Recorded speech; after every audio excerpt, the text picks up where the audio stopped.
We had the Hebrew Israelites, all right, and we had to prophesy the downfall of this wicked kingdom called America, and do a lesson on rebuking the damn what you would call the oligarchs today, all right, and we're gonna do a edification to show according to scriptures that the children of Israel are going to be the spiritual and righteous oligarchs of the kingdom to come. Okay, but first we gotta give praises to the Most High and His Son in the true Hebrew. Okay, so we say Kal, Alayim, Ba, Yahweh, Ba Hashem, Yahushua, Ba Hashem, Ha, Kodash, Ma. All right, double honor to the elder apostles of GMS and their elders, and shalom to you, Akim and Akwatim and children that believe in sincerity and truth around the four corners of the earth. Can somebody get that word oligarch? Oligarch. Oligarch. Key. Get that one first. I got it. Yeah, good. All right. It says oligarchy, form of government in which supreme power is vested in a small executive class. 1570 is from French oligarchy, from Latinized form of Greek oligarchia, government by the few. Governed by the few. All right, we gotta make sure it's real clear. Government, what's it? Government by the few. Government by the few. You see that? So the whole world is being governed by a few Edomites right now. All right, 150, and they say 13 families or whatever they want to say. And now in the kingdom, the whole world is going to be governed by what? Look at that, Revelations, verse 7, chapter 7. Start from the top. Yeah, let's get it. This is Revelation chapter 7. I'm gonna start at verse 1. And after these things, I saw four angels standing on the four corners of the earth, holding the four winds of the earth, that the wind shall not blow on the earth, nor on the sea, nor on any tree. And I saw another angel ascending from the east, having the seal of the living power, and he cried with a loud voice to the four angels, to whom it was given to hurt the earth and the sea, saying, hurt not the earth, neither the sea, nor the trees, until we have sealed the servants of our God in their foreheads. Right, go ahead. And I heard the number of them which were sealed, and there were sealed 144,000 of all the tribes of the children of Israel. There you go. All right, so that's the oligarchy. You see that? The few that are going to rule the world in the kingdom to come. Okay. Let's get it good. This is Amos chapter 9, verse 11. In that day will I rise up the tabernacle of David that is fallen, and close up the breaches thereof, and I will rise up his ruins, and I will build it as in the days of old. Right, so he's going to build it according to the laws. He's going to build it according to righteousness. You see that? But the Lord is going to what? He's building us up now through what you would call edification. All right, he's building us up in the spirit first. It's a spiritual kingdom, what you would call New Jerusalem. And the Lord's going to lift us up and take us to our land, and we're going to rule from there. That's going to be the new headquarters. All right? And somebody got Isaiah 32 and 1. We're going to be the new oligarchs. Who they call the upper elite, the upper class. Yep, the ruling class. That's us, man. So with that, you got to have a ruling class mentality. You see that? You got to understand your responsibility on this earth to judge righteously between the wicked and the righteous. Now, who got it? Go ahead. Go ahead, Gabar. Is Isaiah chapter 32, verse 1. Yep. Behold, a king shall reign in righteousness, and princes shall rule in judgment. There you go. So a king is going to reign in righteousness someday. All right. But what did the Lord say is happening right now? Job 9:24. Somebody. All right. Hold your scripture too, brother. This is Job chapter 9, verse 24. The earth is given into the hands of the wicked. He covered the faces of the judges thereof. If not, where and who is he? Right. When the righteous are in power. Proverbs. Yeah, I know you know that one. Yeah. Well, he said what? The earth is given into the hand of the wicked. So we know the wicked is ruling right now. But the scriptures say what about the wicked? Go ahead, brother. This is Proverbs 29:2. When the righteous are in authority, the people rejoice. But when the wicked bear rule, the people mourn. Look at that, man. So the whole earth is full of wickedness. You see that? So when the wicked are in authority, the people are mourning. So when the righteous come into authority, see that the people are going to rejoice. All right. So but that's what the scripture said. Go ahead, Gabar, one more time. It's gonna happen. He said his word faithful and true.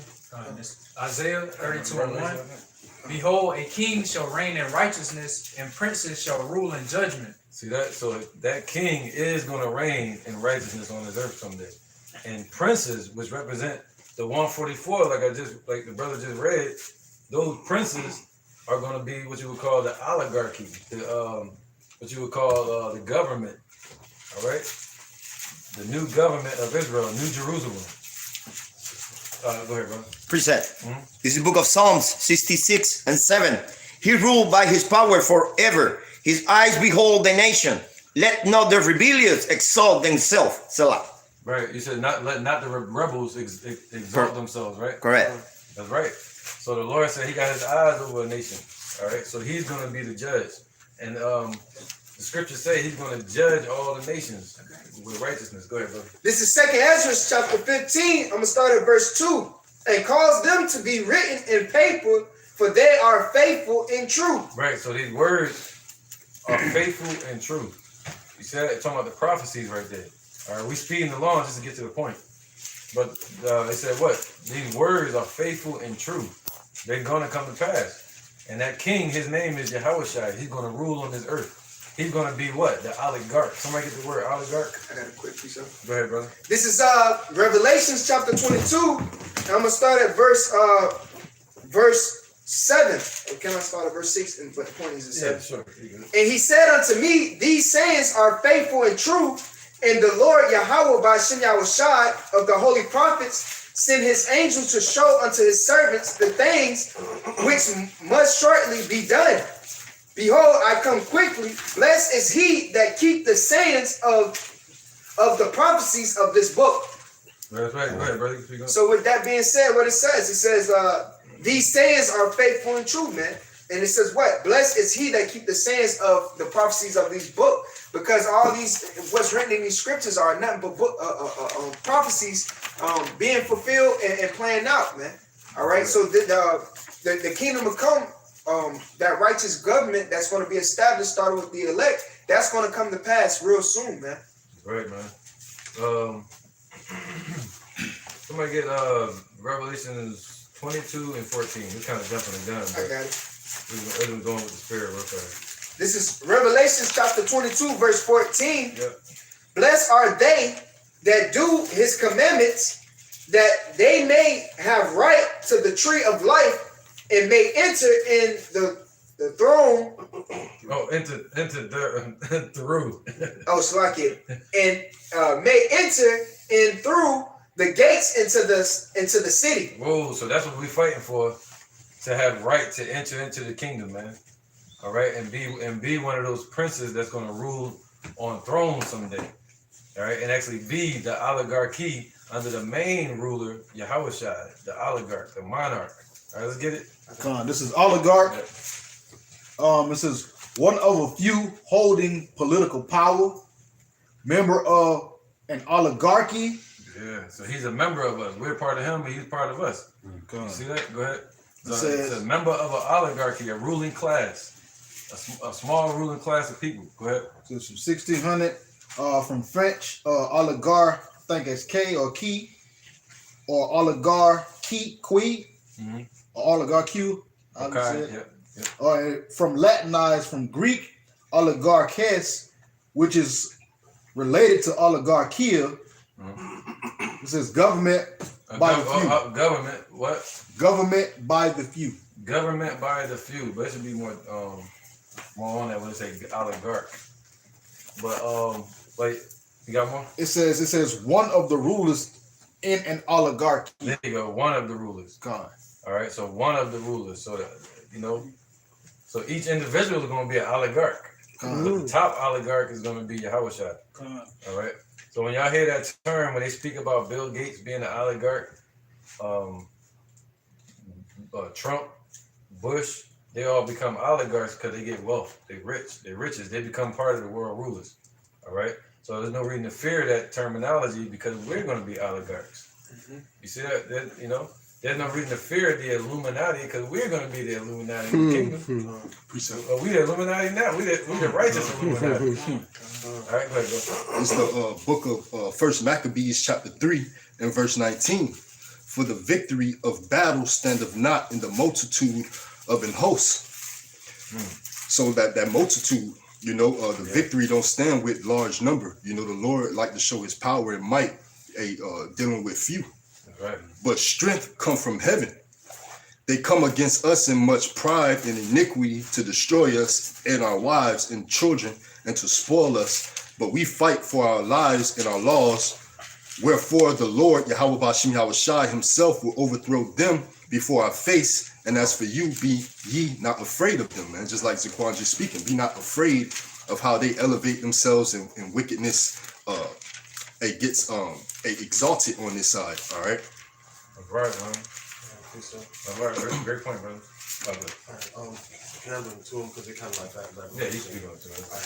This is Revelation chapter 6, verse 2. It says, I saw and behold a white horse, and he that sat on him had a bow, and a crown was given unto him, and he went forth conquering and to conquer. And that's Yahushua being the top oligarch for the oligarchy of Yahweh. And he's going to rule. So you can tell these other nations don't have a ruling class because the world is, the earth is in mourning by their rulership. All right, like the brother had just read. And I'm going to bring out Revelation chapter 19, verse 11. It says, and I saw heaven open, and behold a white horse, and he that sat upon him was called Faithful and True, and in righteousness he doeth judge and make war. His eyes were as a flame of fire. Oh, in righteousness he doeth judge and make war. You see that? So when he's sitting on his throne, and when Yahweh sends Yahweh Shai, he's going to rule in righteousness. You see that? All right, a righteous oligarch. Go ahead, brother. And his eyes were as a flame of fire, and his head were many crowns. And he had a name written that no man knew but he himself and the elect. They're going to be able to call upon that name. And he was clothed with a vesture dipped in blood, and his name is called the Word of Yahweh. And the armies which are in heaven followed him upon white horses, clothed in fine linen, white and clean. And out of his mouth goeth a sharp sword, that with it he should smite the nations, and he shall rule them with a rod of iron. There you go. So he's going to rule them with a rod of iron, meaning a harsh, draconian rulership. Right? And he treadeth the winepress and the fierceness and wrath of Almighty Yahweh. That's right. And he hath on his vesture and on his thigh name written, King of Kings and Lord of Lords. So he becomes like you have, just like how the elder said, don't be afraid of the Illuminati and their oligarchy that they have set up, because the earth was given into the hand of the witness of the wicked as a witness against them. So all these traps and snares are set up by the wicked, and they're gonna be taken in their own demise. So when Yahweh Shai is set up, he's the King of Kings, he's the top ruling class, and under him are the elect of Israel. So being the final oligarchy. You got it. Go ahead. Okay. And just like the brother was saying, basically, you know, he's gonna rule. He's gonna wage war in righteousness, man. And it says, out of his mouth come like a two-edged sword. All right, this is Hebrews chapter 4, verse 12. It says, for the word of Yahweh Bashim Yahushua is quick and powerful and sharper than any two-edged sword, piercing even to the dividing asunder of soul and spirit, and of the joints and marrow, and is the discerner of the thoughts and intents of the heart. So come, man, he's going to be judging them he's going to be waging war according to these scriptures, man. Like he said, according to righteousness, all right? So the king is going to be set up what? According to the law, statutes, and commandments of Yahweh Bashim Yahushai. Just like how Esau has his allegory, how you say it again? Oligarchy. Oligarchy set up according to his laws. Yeah. But his laws are in wickedness, because his laws are constantly changing to fit his agenda. All right, they wrote the prime example. They wrote the Constitution to protect the land and protect the people of the land. But what are they doing now with these draconian measures? They're changing the whole setup. Then Trump said it himself. He said maybe we need to change some of the things that are written in the Constitution. Precept. Yeah, you got it. This Proverbs 29 and 26. Many seek the ruler's favor, but every man's judgment coming from the Lord. So just like the brother's speaking on, man, the judgment ultimately comes from Yahweh Bashim Yahweh Shai. All right, that's who judges man. All right, in the acts and the deeds of man. All right, so many people might exalt the wickedness on this side, but the Lord has the last say so. This is Isaiah chapter 10. I'm gonna start at verse 1. Woe unto them that decree unrighteous decrees, and that right grievousness which they have prescribed, man. And that's with Esau, man. They constantly changing, rewriting the Constitution, so they can fit their agenda. But the Lord say, woe unto them, man, because it's unrighteous decrees, man. But in the kingdom, we're gonna have righteous decrees that's gonna be laid out, man, on the forefront, man. Somebody get Hebrews 1 and 8, right on top.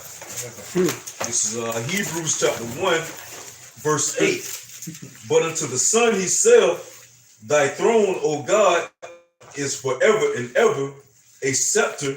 Right, he said to Yahushua, thy throne, O God. So Yahushua is a power. All right, ruling power. Go ahead. It says, righteousness is the scepter of thy kingdom. Oh, so the scepter that he's going to rule with, as we've been reading, he's going to rule in righteousness, meaning righteous laws, righteous orders, righteous decrees, righteous judgment. All right, and also to administer those judgments in the kingdom, he's going to use us. To bind their nobles with chains and songs and things. I had a quick interjection go with that verse. Yep. Somebody read that song? Go ahead, bro. This is Genesis chapter 49, verse 10.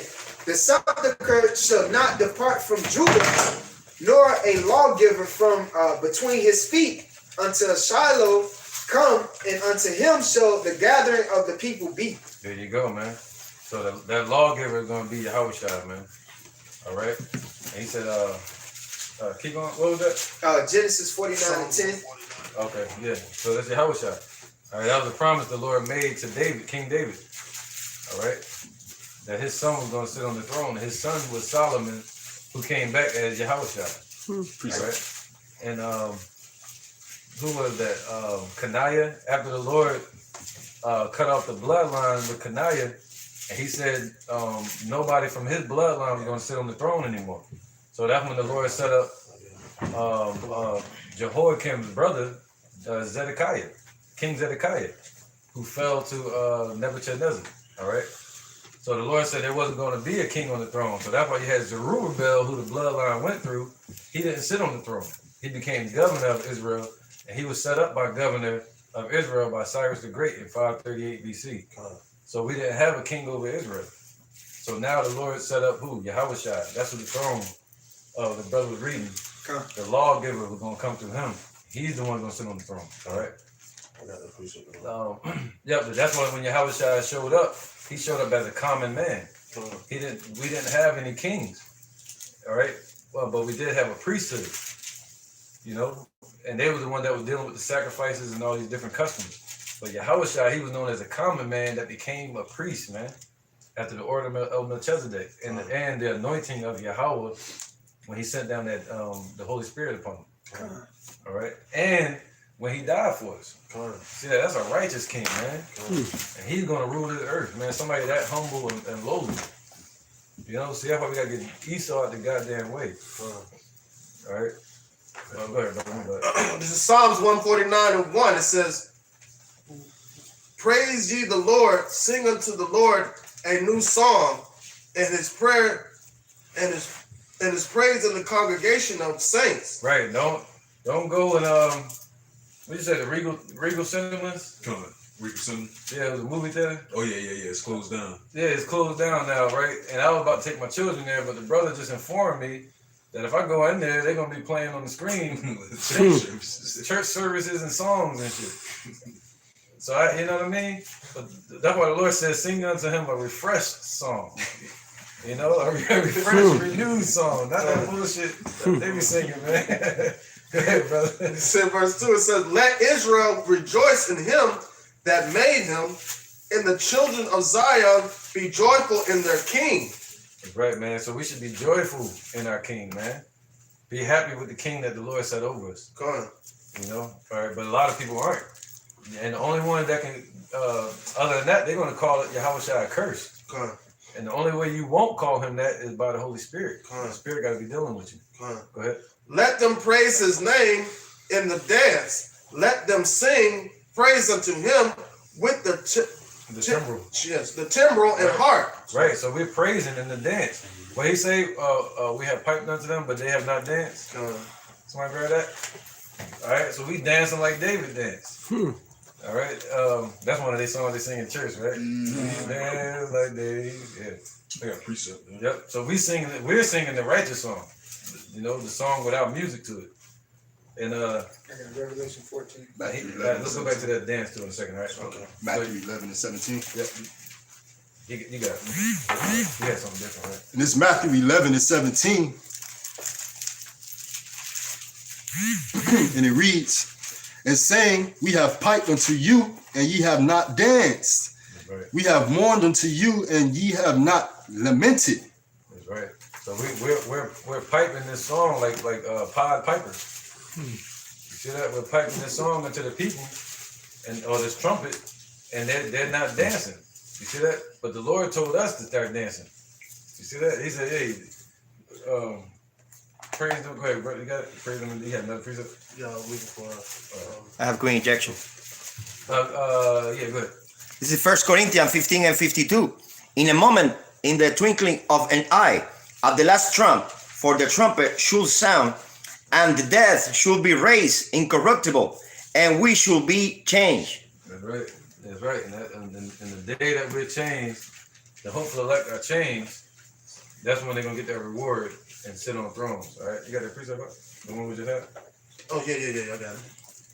This is Psalms 149 and 3. It Right. says, Now we're gonna be changed from what? This low degree, this dead state, this worm state that we're in.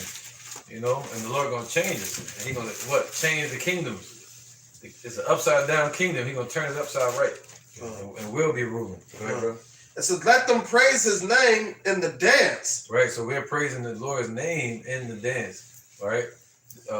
You know, as we dance into the tune. And there's a little footnote on the side that says, or with the pipe. Or with the pipe. There you go. Hear something? That's spiritual. That was spirit. Let them sing praises unto him with the timbrel and harp. That's right. For the Lord taketh pleasure in his people. He will beautify the meek with salvation. That's right. He promised us he's going to beautify us, like the brother just read. He's going to beautify us with salvation, man. And to be saved, salvation means to be taken out of the way of a trap that someone has set for you. All right. And Esau has a trap set for us. But the Lord is going to deliver the elect of our nation, man, and raise them up to be kings. Psalms 91, the last verse, last 3 verses, I think. This Psalm 91 and 14. Yep. Because he hath set his love upon me, therefore will I deliver him. There you go. I will set him on high, because he hath known my name. There you go, man. He shall call upon me, and I will answer him. Right, and that's the promise that the Lord promised us during the time of Deuteronomy. He said he would make us the head and make them the tail, make us the high and them the low. But because we were wicked at the time, the Lord said what? He gonna make them the head and us the tail. Now look how high up these Edomites have been risen. They've been risen up so high, and they're on the same earth we're on, man. They're not out there on the damn planet. They on this earth ruling in secrecy. You know, their families, hundreds of billions of dollars, and poor people on the damn earth. They got laws set in place where they can't give these houses out now. So you got homeless people sleeping outside of an empty house or an empty building. You see that? So they got all kind of laws in place, unrighteous decrees that keep themselves from being righteous anyway, even if they wanted to be. And if I may add on, even with that, just off the simple fact that he was saying like the homeless can even move into a house, man. It was just another country. Basically, they building small homes for their homeless, man. You know, helping another one out. You know, Right. but Esau, you know, they just don't care. Right. They bless the covenants, man. Like J.P. Morgan. They call him a super extremely harsh businessman. You see that? So he would go and he would basically play his company against other companies, man. If there was other companies out there, he would buy up all the products, buy up all their businesses. Like if I owned a business and you bought a business next to me, a restaurant, J.P. Morgan would go buy your whole restaurant just so you wouldn't have a business next to him. I think. And let that building sit there and rot. Yeah, not put anything in it. Right. I think that game Monopoly was about him. You know, if you look it up. All right, we're almost to the Hey, point. it's funny because the boat, he had like a boat like a year ago that had got caught and roped off by like the feds for like trafficking. Talking about J.P. Morgan? Yeah, that was like the end of 2019. The Morgans? Damn. You didn't hear nothing after that though. Yeah, So yeah. the wicked, they don't get judged. Yeah, they don't. There's no judgment upon them. That's why the scriptures say they bless the covetous. You're a fugitive. That's the hot topic. Yeah. It's, Yep. Psalms 149:4 it says, "For the Lord taketh pleasure in his people; he will beautify the meek with salvation." Wow, man, he gonna beautify us, man. And to be beautiful means to be righteous. All right, with the salvation, he's gonna give us our reward. And like the brother said, we're gonna be changed in the twinkling of an eye. That scripture rang out with about 3 or 4 scriptures now. It says, "Let the saints be joyful in glory; let them sing aloud upon their beds. Let the high praises of Yahweh be in their mouth, and a two-edged sword in their hand, Right, this is in the kingdom. Go ahead. to execute vengeance upon the heathen and punishment upon the people, to bind their kings with chains and their nobles with fetters of iron." Right, man. And when the Lord destroys America, that's like the alarm clock. That's the go time. That's the go signal. Green light. All right.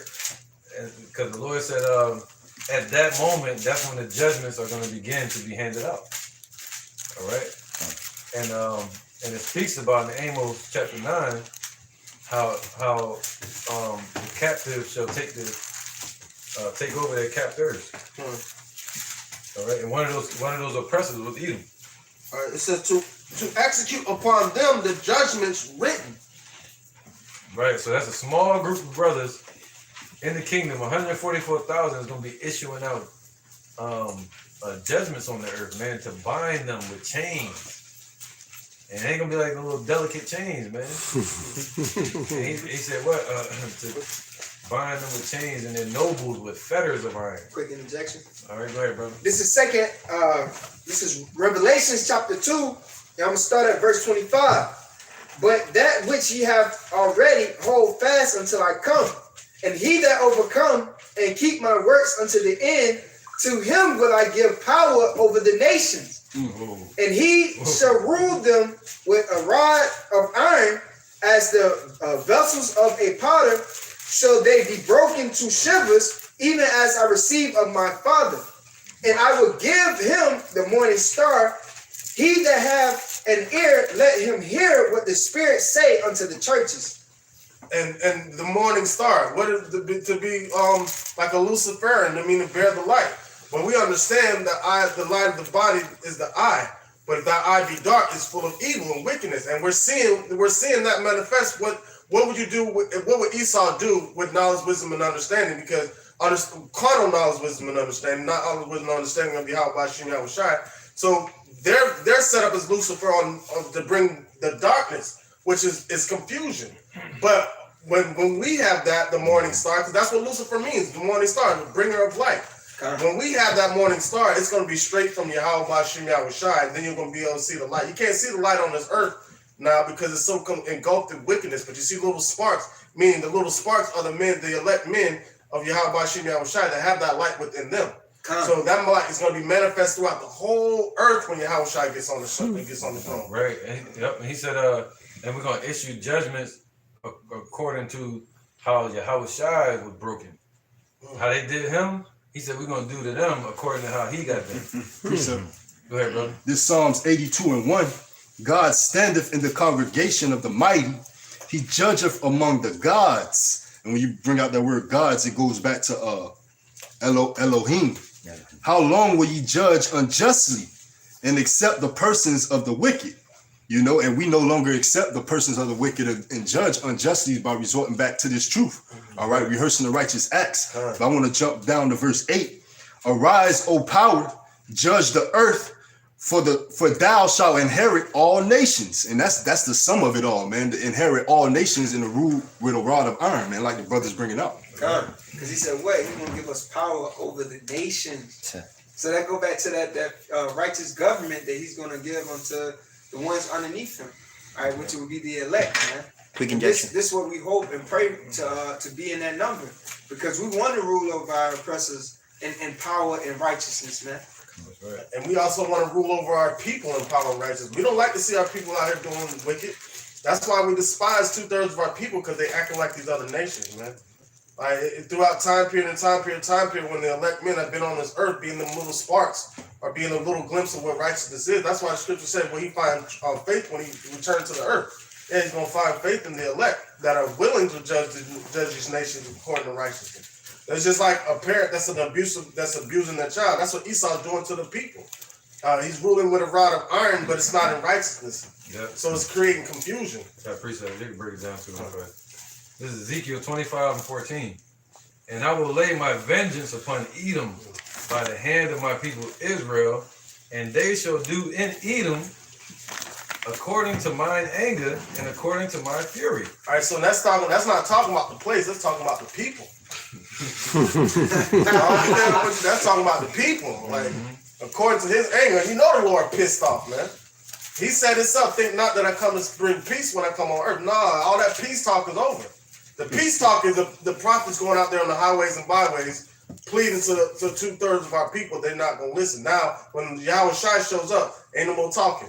Because it says what? How beautiful are the feet of them that preach the gospel of peace and lead many to righteousness.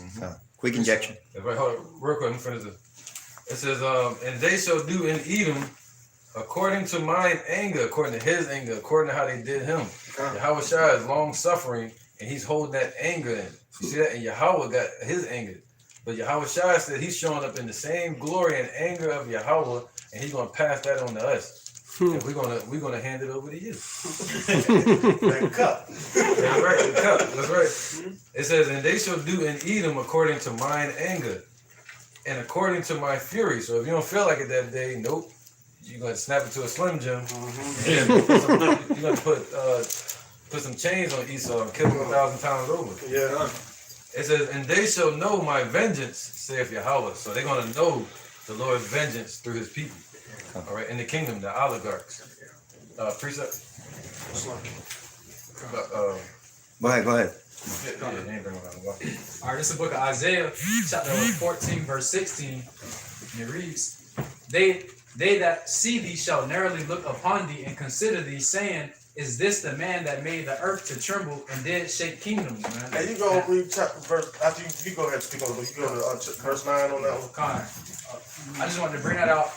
That's Esau and these other nations being brought under captivity up under the nation of Israel, man. So saying our people and these other nations gonna look at Esau and say and see that he is not so great, man, and see that their kingdom was not so great, man. All right, you said verse 9. Ron said start at 1. It ain't like the whole joint. Is it to the point? He probably trying to get the point. Just go ahead to the point. Oh, okay. All right, you want verse 9? Yeah, 9 to 11. This Isaiah 14 and 9. Hell from beneath is moved for thee to meet thee at thy coming. So all the hell that Esau created, him being the top ruler, all that confusion and hell and that he created is gonna be waiting on him. These other nations are gonna be waiting on him when he falls. Scripture says, I beheld and lo, Lucifer fall like lightning to the earth. So he's gonna be knocked off that pedestal and off that high horse that he's on, and he got to see to all the people that he ruled and with rigor when he falls. All right. and we're gonna see them in the kingdom. That's why the Lord said the rich man gonna lift up his eyes in hell. All right, and they're gonna see Jacob, meaning Lazarus or Jacob, and we're gonna be ruling, sitting in Abraham's bosom. Would that represent his promise? All right, sitting in salvation in the kingdom, living it. All right, Isaiah 65:14. Behold, my servants shall sing for joy. So his servants are gonna sing for joy, like we're doing right now. Joy of heart. But ye shall cry for sorrow of heart. All right, on the day of deliverance, when the Lord shows up, these heathens are going to cry for sorrow of mind.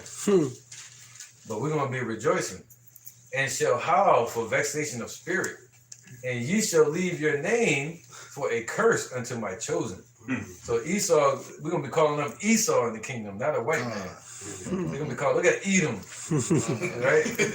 That's going to be the cursed name, like they call us nigga, spick, and jigaboo, and bywords. Ain't gonna be no bywords for them. We call them who you is. Right. And we're going to pass it down to our children, just like y'all do. You see that? It's going to be an oligarchy. We're going to pass it down through the lineages. 1,000 years, well, you ain't got that long. About 500 years down the line, our lineage is going to know. The children are going to be born. And we're gonna say Esau. They're like, what the fuck was that? What does that mean? What the hell? We gotta kill it. Right?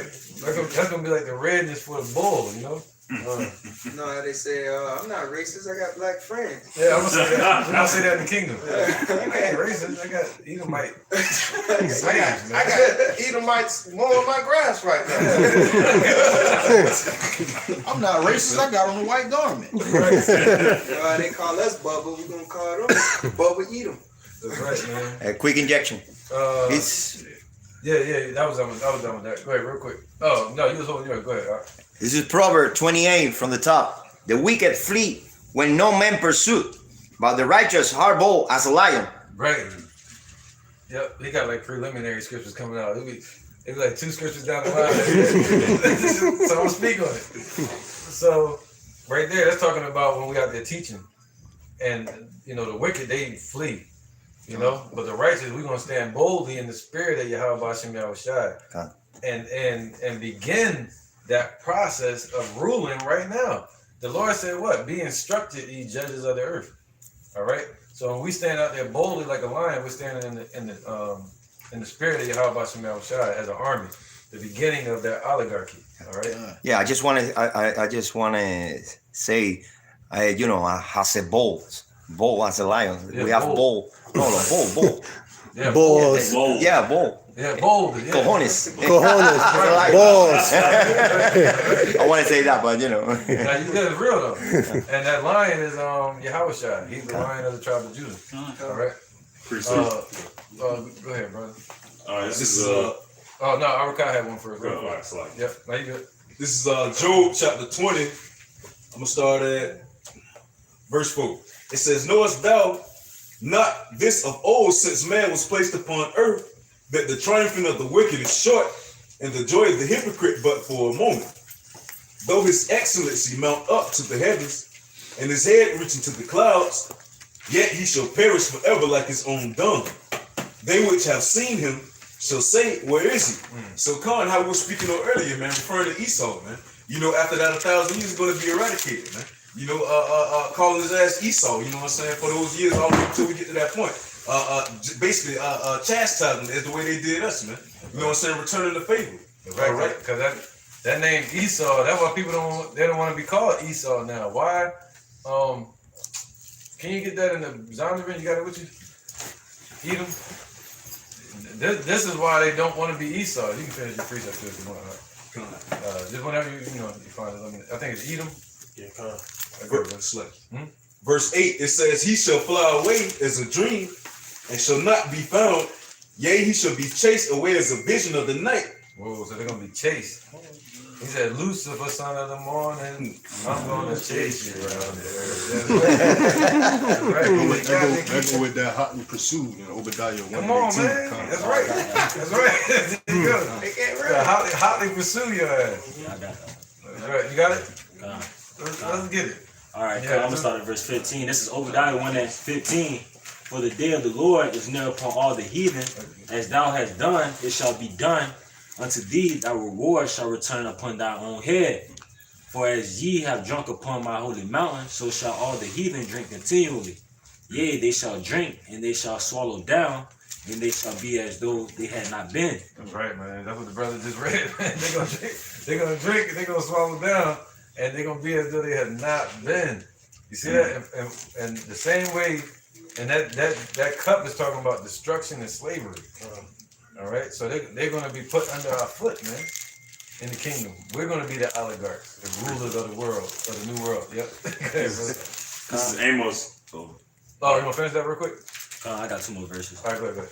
Verse 17, but upon Mount Zion shall be deliverance, and there shall be holiness, and the house of Jacob shall possess their possessions, and the house of Jacob shall be a fire, the house of Jacob a flame, and the house of Esau for stubble, and they shall kindle in them, and devour them, and there shall not be any remaining of the house of Esau, for the Lord has spoken. There you go. That was a spoken prophecy from the beginning.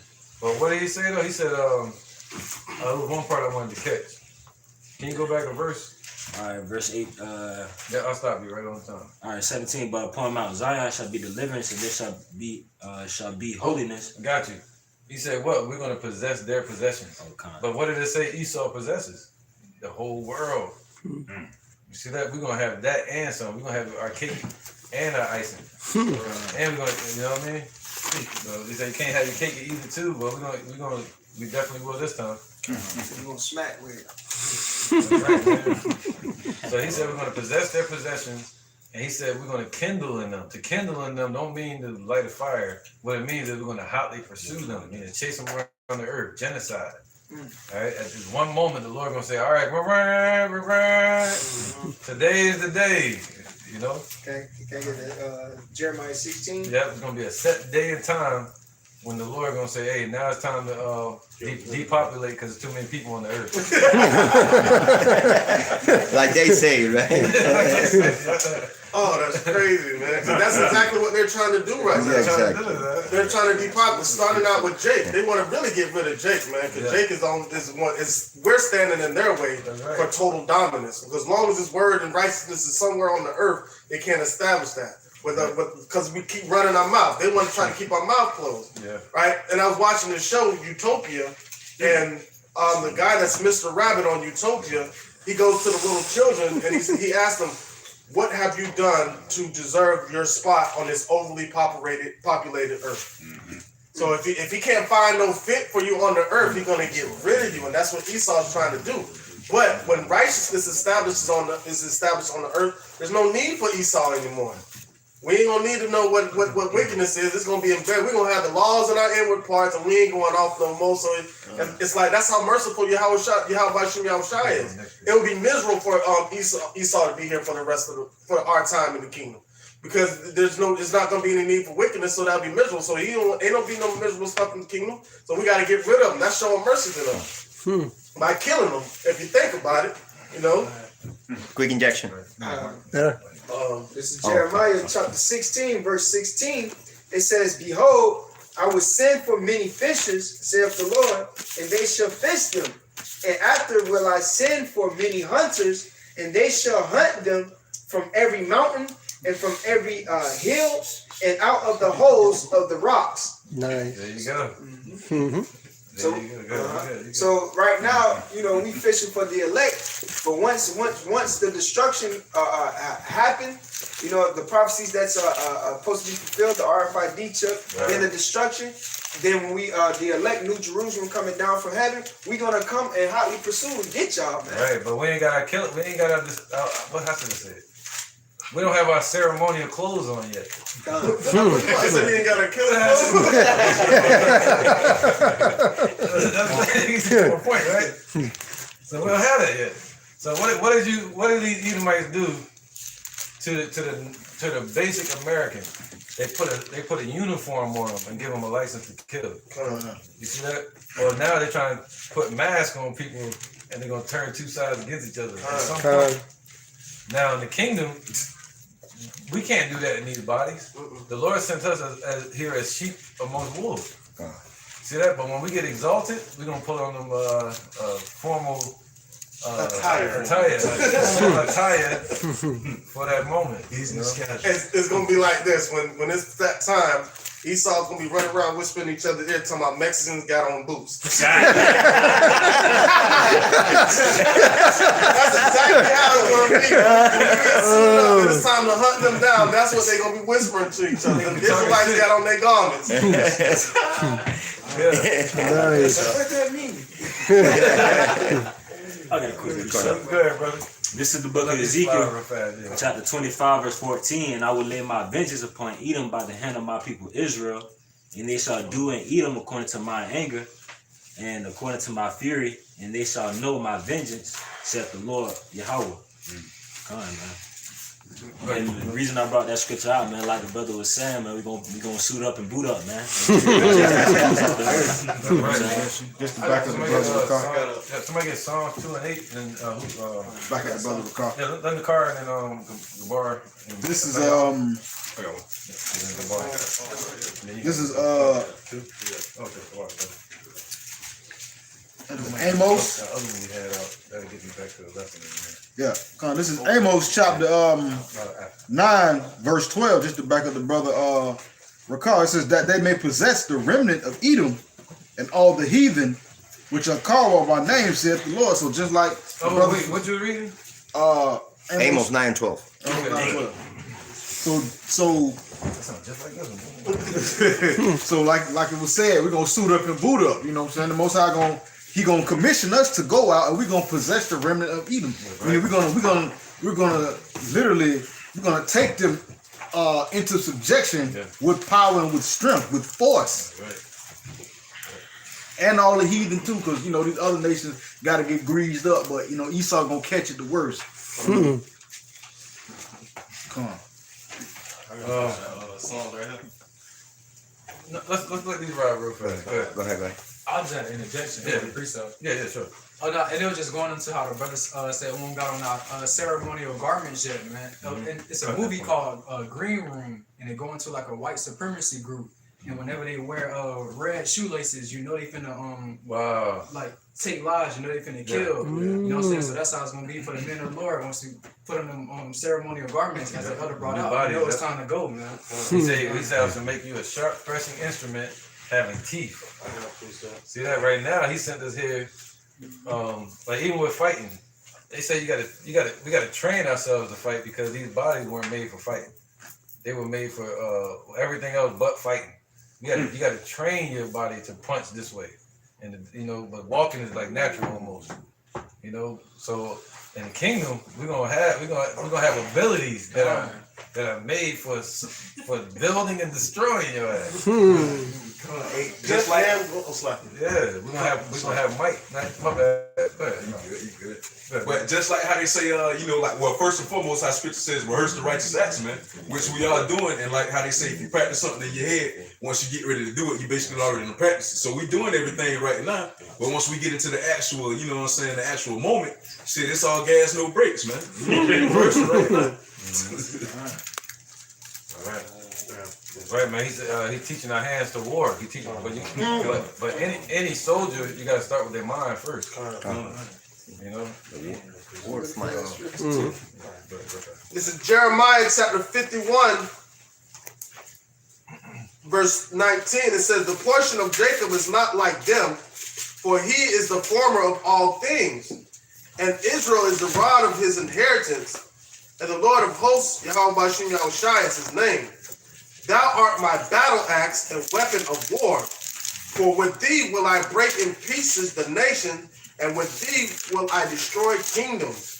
That's what we're fighting for, man. All you have to do is wait, stay out of trouble, and just wait, man. Stay out of trouble. Don't put your heart in a woman's pants. You know what I mean? And stay out of traps, stay out of trouble, man, and just wait on the Lord and push and fight for the kingdom. But he's gonna do it. He's gonna raise us up one day. He's gonna put these devils down low. They're exalted so high that in this world they're called the upper elites. They call them the upper echelon. Shit, they call them Lord. Yeah, they call them Lord. They call them higher ups. Right in front of our face. So the Lord said we're gonna be how high they are. the Lord gonna keep them there. You see that? He gonna bring down America, but he gonna keep them right there, hiding over there in Europe somewhere. And he gonna have us show up and take them down. And when he rises us up, he gonna rise us up to the heavens, to the universe. Quick suggestion. Yeah, go ahead. This is Zephaniah 3 and 8. Therefore wait ye upon me, saith the Lord, until the day that I rise up to the prey. For my determination is to gather the nations, that I may assemble the kingdoms, to pour upon them my indignation. Even all my fierce anger for all the earth shall be devoured with the fire of my jealousy. So just like the elder's saying, man, we are to wait, all right? You know, be wise as serpent and harmless as doves, all right? And just wait, all right? The patience of the saints, all right? As Revelations 13 and 9 speaks on, all right? For the Lord to orchestrate and do his works, all right? Because these devils go get riled up and brought low. Right? Because basically right now, our ceiling is their floor. You see that? So how they lifted up, their ceiling is going to be our floor one day. It's going to be the floor of our animals. Just think about it. Esau has never had to look up because he's in his mind he is the top. So when Yahweh Shai shows up and lifts us up, that'll be the first time the upper at least ever had to look up towards anything. So they always look down at the people because everything to them is beneath them. So they ain't never had to look up. But when the Lord shows up, that's when he going, oh shit. Yeah, yep. You gotta acknowledge it. Yep. Quick injection. Go ahead, bring both up. Yeah, good. All right, this is Isaiah 14 verse 16. They that see thee shall narrowly look upon thee and consider thee, saying, is this the man that made the earth to tremble, that did shake kingdoms, that made the world as a wilderness and destroyed the cities thereof, that opened not the house of his prisoners? Right, that's what they're doing right now, ruling the earth. Go ahead, buddy. You have something to say? Oh, Con, I was just about to land back on what you were saying about how they made our ceiling is their floor, you know what I'm saying? And in that day, the Lord is gonna turn that over. You know what I'm saying? So the what they call their floor is gonna ultimately be our basement, man. You know what I'm saying? Because we're gonna be 2 times on top, 3 times, 10 times on top, man. These devils gonna get what they deserve, man. In the end. And he said what? They opened up the house of their prisoners, man. And who's the most incarcerated here in America is the Israelites. Negro, Latinos, Native Americans. We were just speaking on that like last week, me and our car, on how like when you incarcerated like in the county jails and the prison system, every pod, every jail has like the capacity on who is who, how many of each race on each board, man. It'll show how many whites in this pod, how many Latinos in the pod, and how many blacks in the pod. And blacks and Latinos are always higher than the whites, which show you that they watch the statistics when it comes to that, man. That's right, and that's from what the whole upper echelon, the monarchs, Committee of 13, the 150, the intelligence officers, right? And they work with what? The governments to the prisons. And that coincides with what you were saying with how they play Monopoly. All right, they that's like it's beneficial, man. You know, for them. So they it's like a sure bet for those upper echelons and elites to bet that it's gonna be a so-called Negro, Latino, Native American in the prison system. All right, and that's why it's on the stock market. All right, it's a for sure bet. All right, so win-win. So you're right from both angles. Because one, who started the crack epidemic? That started in 1981 in Philadelphia. You see that? And what happened? They put guns in the neighborhood. Look at Chicago. They put the hip hop music out there in New York.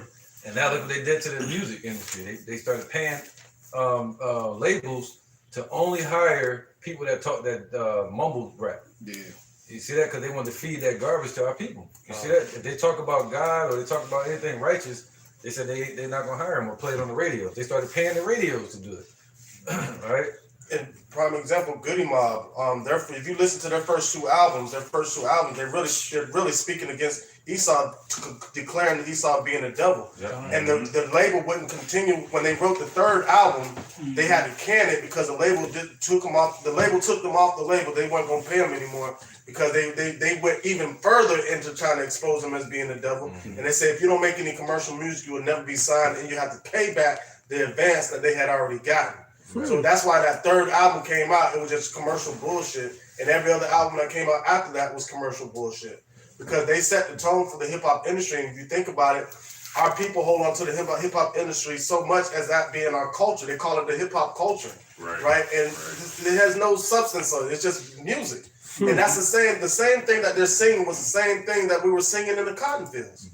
Right. It's just a new form of it. Like the brother read, he opened up the house of his prisoners, and Nathaniel was saying what they keep statistics. Now. What they make money off of that? The wardens, the prisons, they make money off of that. They even have private prisons now, because they're making money off of each prisoner that sits in there. It's like this: you have a stock, or if you have a stock, right, and it's moving, or you can have a stock and you sit it on the shelf and it collect more. It collects interest. That's what happens when you take a human being, keep them from operating out in the public, where they're still in the stock market with their social security number and their straw man.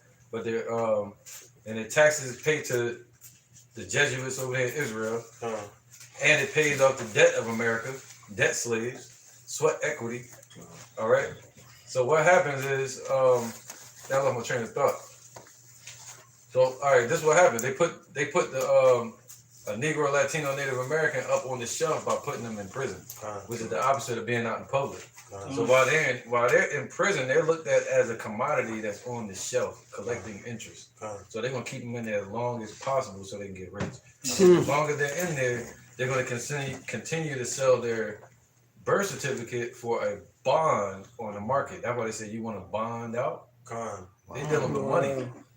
They're dealing with bonds and stuff. Don't prisoners, like No, you good, brother. Don't prisoners have to pay back money to the prisons when they get out? Yeah.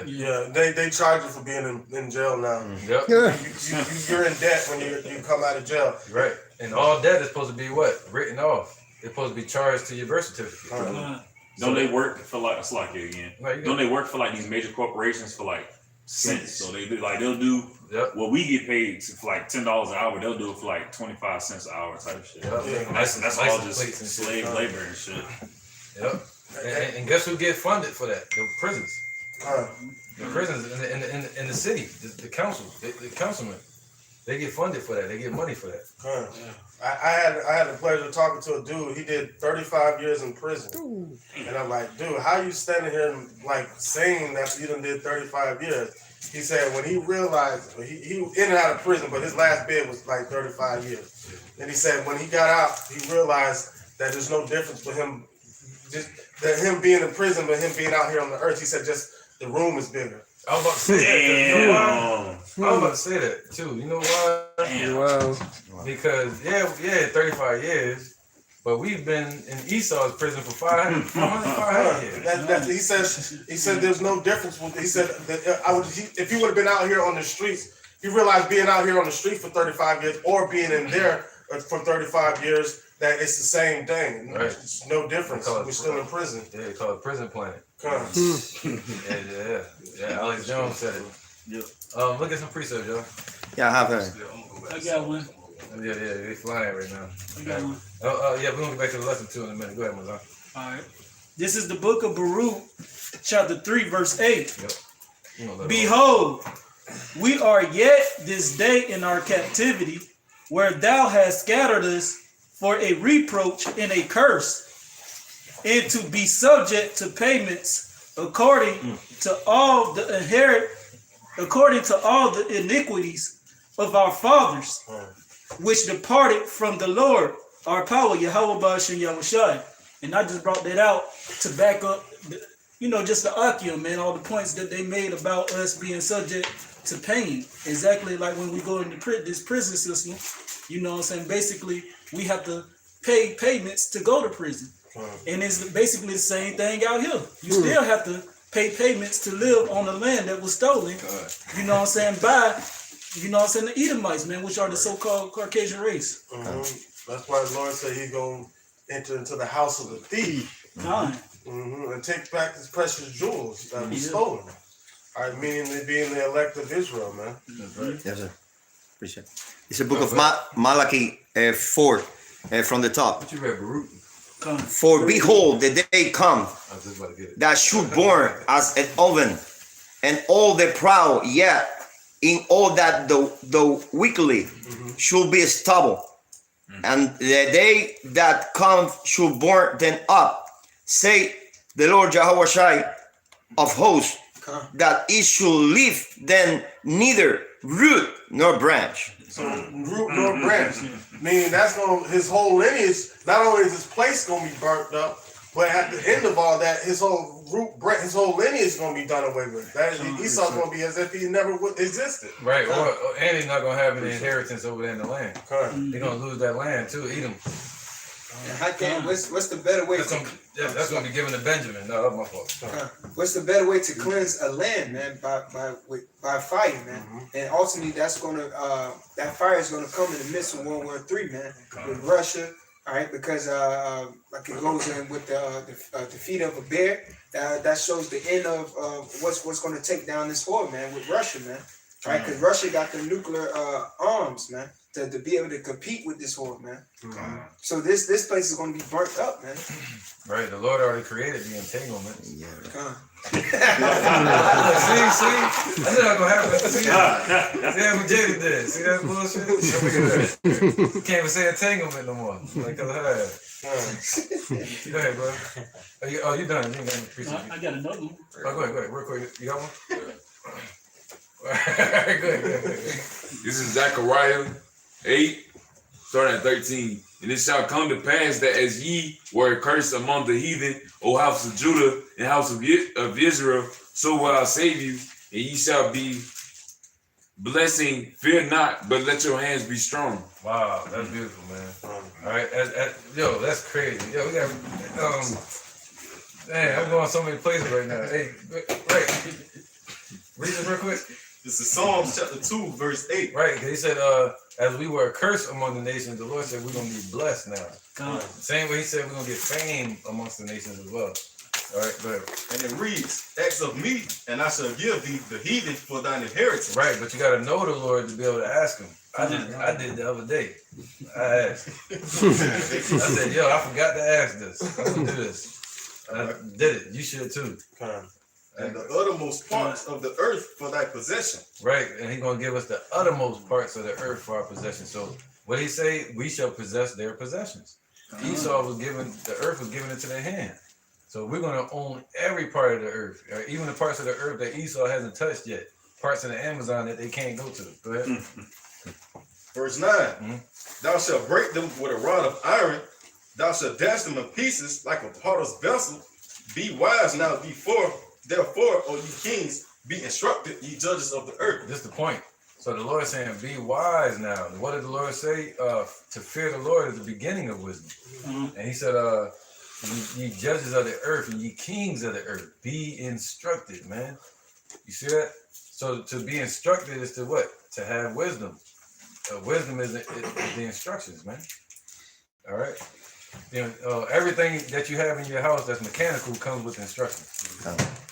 All right, so the Lord has instructions for us as well. You still with that Genesis?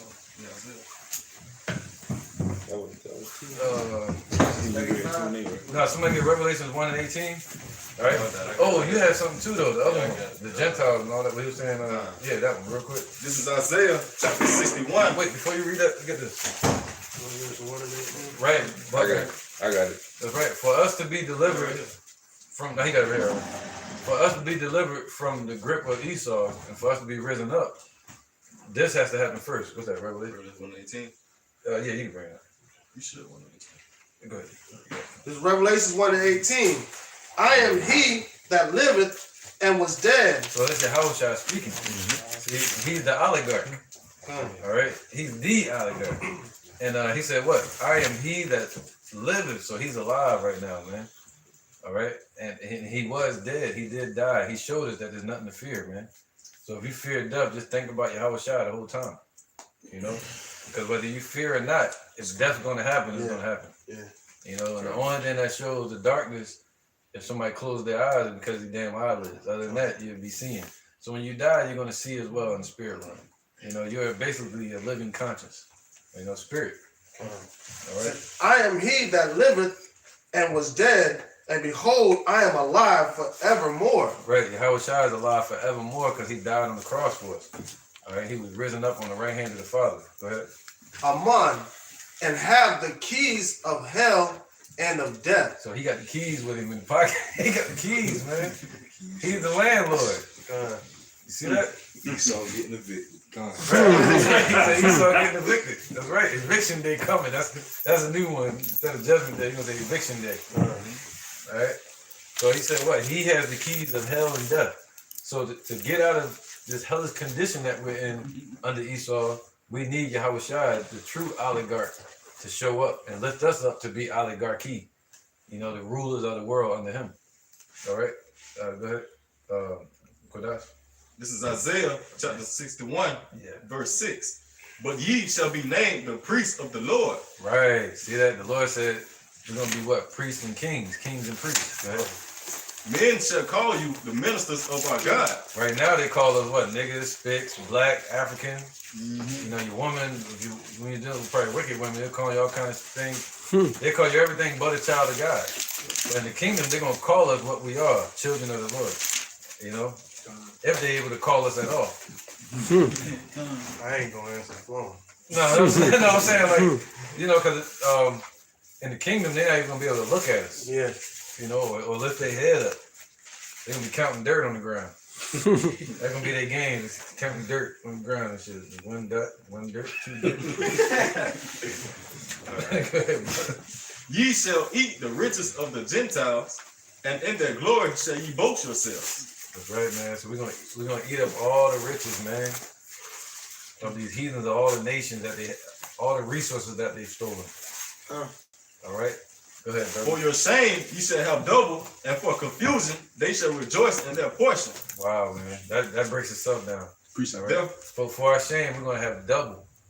You all right? So and that goes into the double cup that's gonna be passed on to Esau. He said, for the cup gives unto them double, and even America. All right, go ahead. Therefore, in their land they shall possess the double. So in our land, we're gonna possess double, even Esau's land. Said that earlier. But we're not gonna possess it out here, Nate Satan. IUIC trying to start a community. We're not gonna possess it out here. The Lord said, in our land, we're gonna possess that double. So we gotta get there first. All right. And everlasting joy shall be unto them. For I, the Lord, love judgment. I hate robbery for burnt offering, and I will direct their work in truth. Right. So the Lord said He hate robbery. All right. Go ahead. So He said, what? He's going to direct our work in truth, all the way even into the kingdom. In the kingdom, He's going to direct our work. The judgment, we're not just going to wake up and just be kicking Esau ass like a lot of people think. We're going to issue it according to His judgment. It's going to be righteous, man. All right. He might be. He might have a certain number of lashes, and you might give him an extra lash. I'm sure the Lord Yahushua wouldn't mind. He's like, we can spare some lashes. Who cares?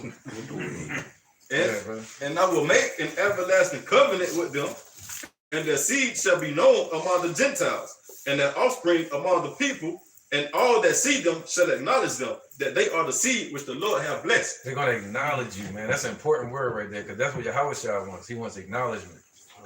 All right, and He's going to make everybody acknowledge that He's the living power. And in the kingdom, the same way they're going to acknowledge Him, He's going to make them acknowledge us. All right, and they better do it. Because it's a prophecy in Isaiah chapter 60 when it says, "In all nations that don't worship us, they're going to perish." Ooh, yep, you're right. You're right. Vocab. He don't acknowledge us now. Vocab alone. What are we speaking about? He don't acknowledge us now as being the true Israelites. But you will in that day. Go ahead, brother. This is Hosea chapter 1, verse 10. Yet the number of the children of Israel shall be as the sand of the sea, which cannot be measured nor numbered. And it shall come to pass that in the place where it was said unto them, Ye are not my people, there shall it be said unto them, Ye are the sons of the living power. Yep. I got a precept for you. Precept. So that's what they're gonna say. You are God's. You are of Abraham. Shut up. All right, this is Wisdom of Solomon 5 and 2. 1. Then shall the righteous man stand in boldness, great boldness, before the face of such as have afflicted him, and made no account of his labor. So we're standing now in great boldness. That take a lot of boldness to go out and present your body as a living sacrifice. It takes the boldness of a lion to be willing to die while you going to get the kill. You know, the lion going for that meal, he willing to die for it, not even eat, but die. You know. So the Lord said we moving and we're being lifted up in the spirit of Yahushua. Esau is lifted up in the spirit of darkness. I always say the spirit that's in him is not lifted up right. All right, so let me keep going. Verse 2. When they see it, it says, and made no account of his labors. You see that? So they don't want to acknowledge us, man. They don't want to acknowledge that America was built on the back of the Negroes, Latinos, Native Americans. When they see it, they shall be troubled. See, they got to see it first. All right? They shall be troubled with terrible fear. Terrible fear. And right, because the scriptures say the angels tremble at the presence of the Lord. So he's going to bring even more trembling to this place.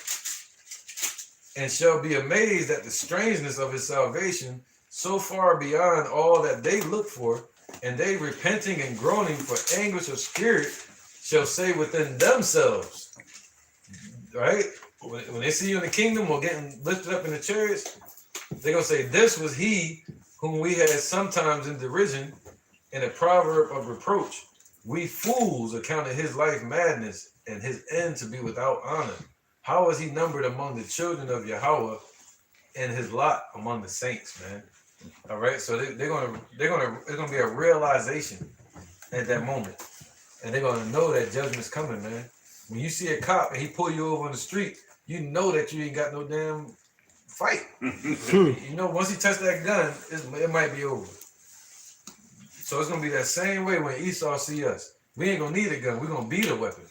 So when Yahushua flash us, you say Esau flash a gun. When Yahushua flash us, Esau gonna bitch up. Go ahead. You got precept? No. I got precept. I got one. Go ahead, brother.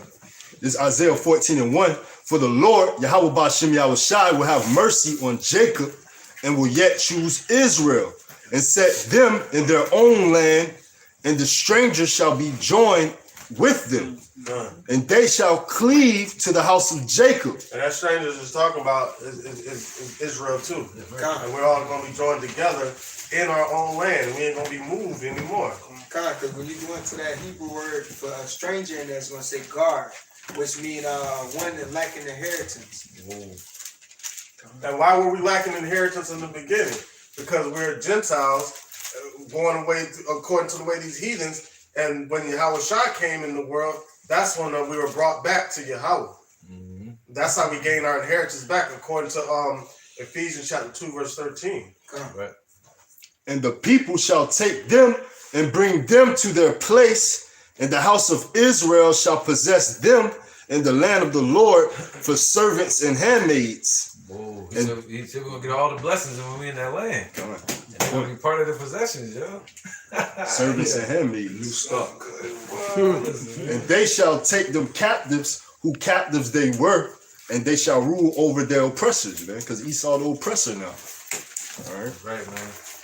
Captives they were, man. And the difference is their oligarchy rules in secret. We're gonna be ruling out in the open. We ain't gonna have to hide and move in darkness. We're gonna be right in the open in front of your face. Where he said with mystical, the man right here. Bilderberg meeting. Yeah. Ain't gonna be none of that, man. We're gonna rule right. Hey, you know what it is. Yeah, we're gonna have destruction meetings. But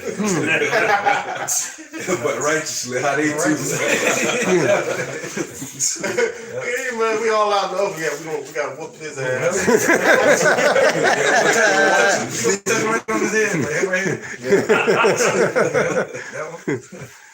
All right. Where was that? I'll get this piece up real quick. I'll go back to the lesson. Somebody grab 2nd Ezra 8:1. Did we read that yet? I'm holding it. Oh, bet. Let's get it. This is 2nd Ezra chapter 8, verse 1. So it says, and he answered me, saying, The Most High have made this world for many, but the world to come for few. Right, and what's the definition of the word oligarchy? A rulership by a few. All right, so the world to come is for few. Talking about the elect. All right, it is for all Israel, but starting off is going to be the memorial stone. The foundation has to be set. That's how the Lord works. He's a tiller of the ground. He knows how to lay foundation. He's a carpenter. He's building houses. When he builds something, like the Spirit of Solomon, he knows how to build the floor first, the foundation first. So when he starts to build us in that land, as he's building us now, he's preparing the bricks outside of the temple before he brings them in. When the temple was built during Solomon's time, what did he say? He told him to cut the trees down and to prepare it and the bricks outside of the temple so it'd be quiet in the temple. Now, and he said, bring them in then. All right. Or if it was a sickness, you would take something outside of the house, take it outside of Jerusalem and clean it outside of the borders. So the Lord is cleansing us outside of the borders and before he brings us back in as the memorial stones for the foundation. All right. But look at that real quick. Keep on. All right. Verse 2. So we got to have the foundation, the memorial stones first, and then the rest of the elect, and the rest of Israel. Go ahead, brother. Verse 2, it says, I will tell thee a similitude, Ezra's, as when thou asked the earth, it shall say unto thee that it giveth much mold, whereof earthen vessels are made, but little dust that gold cometh of. Right. Even so is the course of this present world. There be many created, but few shall be saved. Right, man. There be many created on this earth right now, but only few gonna be saved, man, out of the children of Israel. Quick interjection. Right, go ahead, brother. This is 2 Ezra chapter 9, verse 15. I have said, therefore, and now do speak, and will speak it also hereafter, that there be many more of them which perish than of them which shall be saved. That's right. So, so that was 2/3 of our people are going to perish here in this society today on this earth. All right, so there'll be more here than that shall be saved. Okay, and he said he made the world to come for few, so he's coming to deliver that few first, and he's gonna turn that few into many. All right, he's gonna start from a few flowers in the garden, and the whole garden is gonna be spread out with flowers. And then ultimately the whole field. Okay. Quick injection. This is Matthew. This is Matthew 24 and 40. There should two be in the field. The one should be taken and the other left. Mm-hmm. Right. That's talking about salvation. All right. That's something else. That's going to another topic. Oh, I like it. It's Isaiah chapter 60 verse 21. It says, thy people also shall be all righteous. They shall inherit the land forever. The branch of my planting, the work of my hands. He just said he was a tiller of the ground. He was going to lay the foundation. Right, waiting for the harvest. That I may be glorified. A little one shall become 1,000, and a small one strong nation. I, the Lord, will hasten it in his time. Right, so how is he going to hasten it? Once you get into that kingdom, it's going to be like Black Friday. But we ain't gonna be pushing each other. You're gonna be like, this mine? These slaves? What? These women? And the Lord go, yeah, go do your thing. What did he say? He said, the sheep on the goat left. I gotta go. Right. Once you see the blessing that the Lord has for you, man, go ahead, brother. This is Matthew chapter 25. I'm gonna start at verse 31. When the Son of Man shall come in his glory, and all the holy angels with him, then shall he sit upon the throne of his glory, and before him shall be gathered all nations, and he shall separate them one from another, as the shepherd divideth his sheep from the goats. Yeah, keep going. It says, and he shall set the sheep on his right hand, but the goat on his left. Then shall the king say unto them on his right hand, Come ye blessed of my Father, inherit the kingdom, prepare for you from the foundation of the world. Whoa, so he gonna say, yo, come inherit it. Go ahead. Go. You know, we're gonna go crazy, man. You gonna have your children, and you know, even if we lose anybody in the kingdom, the Lord said He's gonna bring them from the heavens as well. So we're gonna be as though we lost none. We'll all be together, and we get to see the kingdom, we get to inherit it, man. Boy, listen, man. And to see His glory, because 2/3 of our people are not going to be able to experience that. And when they're born in the kingdom, they're not going to remember any of that. But the elect are going to remember all the accounts that took place from before and when Yahweh Shai shows up. Right, precept real quick. Y'all speak good. Romans 8:18. For I reckon that the sufferings of this present time are not worthy to be compared with the glory which shall be revealed in us. And that's why Paul was saying, if I preach not the gospel, I need not to be on this earth, because he knew that's our only way out. That's our only way to glory. So without us out there on the highways and byways doing the work, there's no way out. There's no escape. The Lord said, by the foolishness of preaching to save those that believe. Right. All right, so we help usher in the kingdom. So the things that we go by is nothing to be compared to what Yahweh Shai has in store for those. That's right, man. It's gonna be revealed within you. But what did it say is gonna be revealed inside the wicked? They're gonna reveal it within themselves that they've erred from the way, and that they don't know the truth, and that they are the wicked. But and 2/3 of our people as well. But the righteous, the ones that believe and are waiting on Yahweh Hashem Yahushai, He says it's going to be revealed within you, man. Glory and joy. Appreciate it. You know?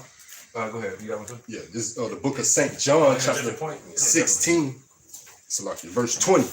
Verily, verily, I say unto you that ye shall weep and lament, but the world shall rejoice, and ye shall be sorrowful, but your sorrow shall be turned into joy. Come on with it, man. All right.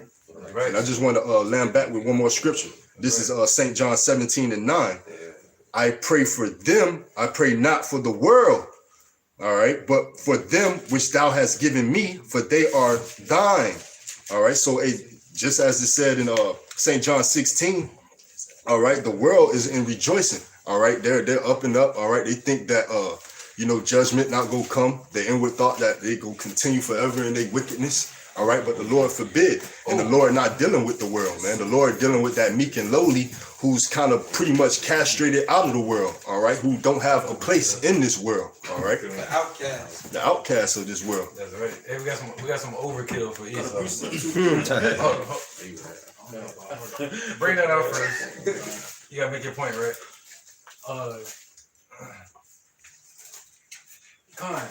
I was just gonna say, roughly paraphrasing, there's a scripture that says it's better to suffer for righteousness' sake. You know, so because there was a point you brought out. It's better to suffer for righteousness' sake. Suffering in this current world. It make it easier to endure, because we know we got a reward coming after it, man. You know, and it's ultimately of the Lord, Yahweh Hashem Yahushua. You got an interjection precept. This is 1 Peter chapter 4, verse 12. It says, Beloved, think it not strange concerning the fiery trial, which is to try you, as though some strange thing happened unto you, but rejoice inasmuch as ye are partakers of Yahweh's sufferings, that when his glory shall be revealed, ye may be glad also with exceeding joy. And just to lay it back on the brother's script, your point. God. Y'all want to go down? Expound on it a little bit. So basically, like if something is put upon you, take it cheerfully, man. Endure hardness as a good soldier, like you. So basically, when anything is put on you, the Lord Yahweh Bashim Yahushua is basically just trying you in that furnace of affliction, or seeing if you're worthy to be one of his servants, man. Yahweh Ratzah, man, the rest of the Akim here, we're part of that number, man. Because that's what we sit there and go through this for.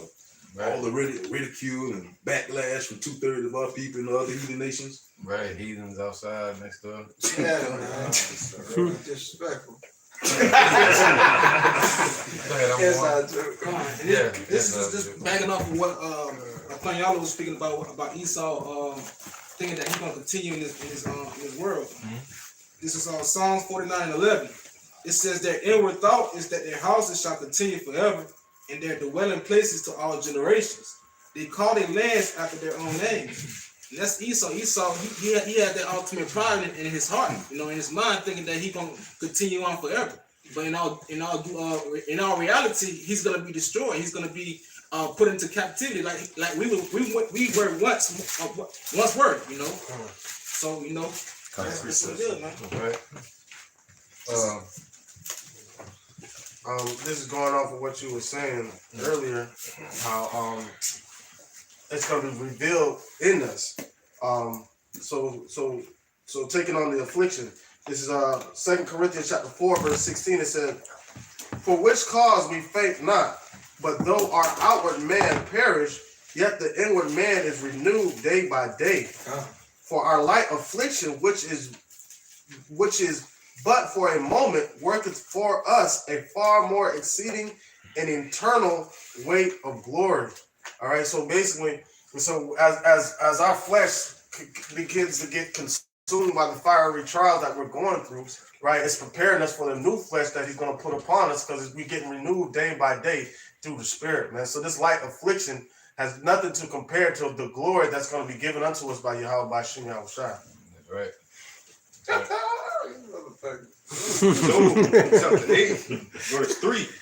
It says, "Do God pervert judgment, or do the Almighty pervert justice?" And I brought this out because we go through these fiery trials for a reason.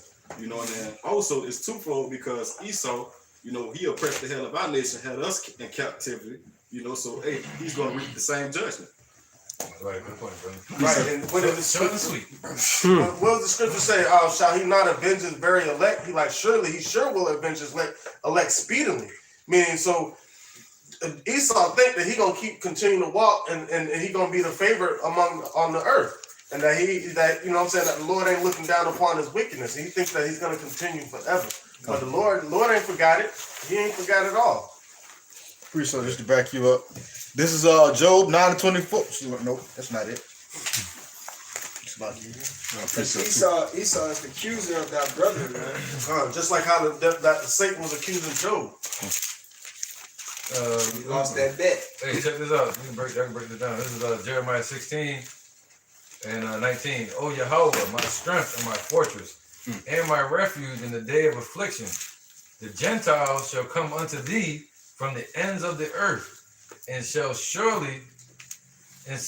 say, surely our fathers have inherited lives." And that's goes back to Wisdom of Solomon chapter 5. We fools. Yep. We fools. Like, they don't understand that they've been playing a part of the wicked. 2/3 of our people at that moment of judgment that's coming, they're gonna understand that they were playing a part of the wicked, and they weren't able to see or being taken out of the way of the judgment or the destruction that's going to be brought upon them. Right. What was that movie called, man? With Ace, the dude Ace. Oh, it's my Paid in Full. Paid in Full. You remember that part?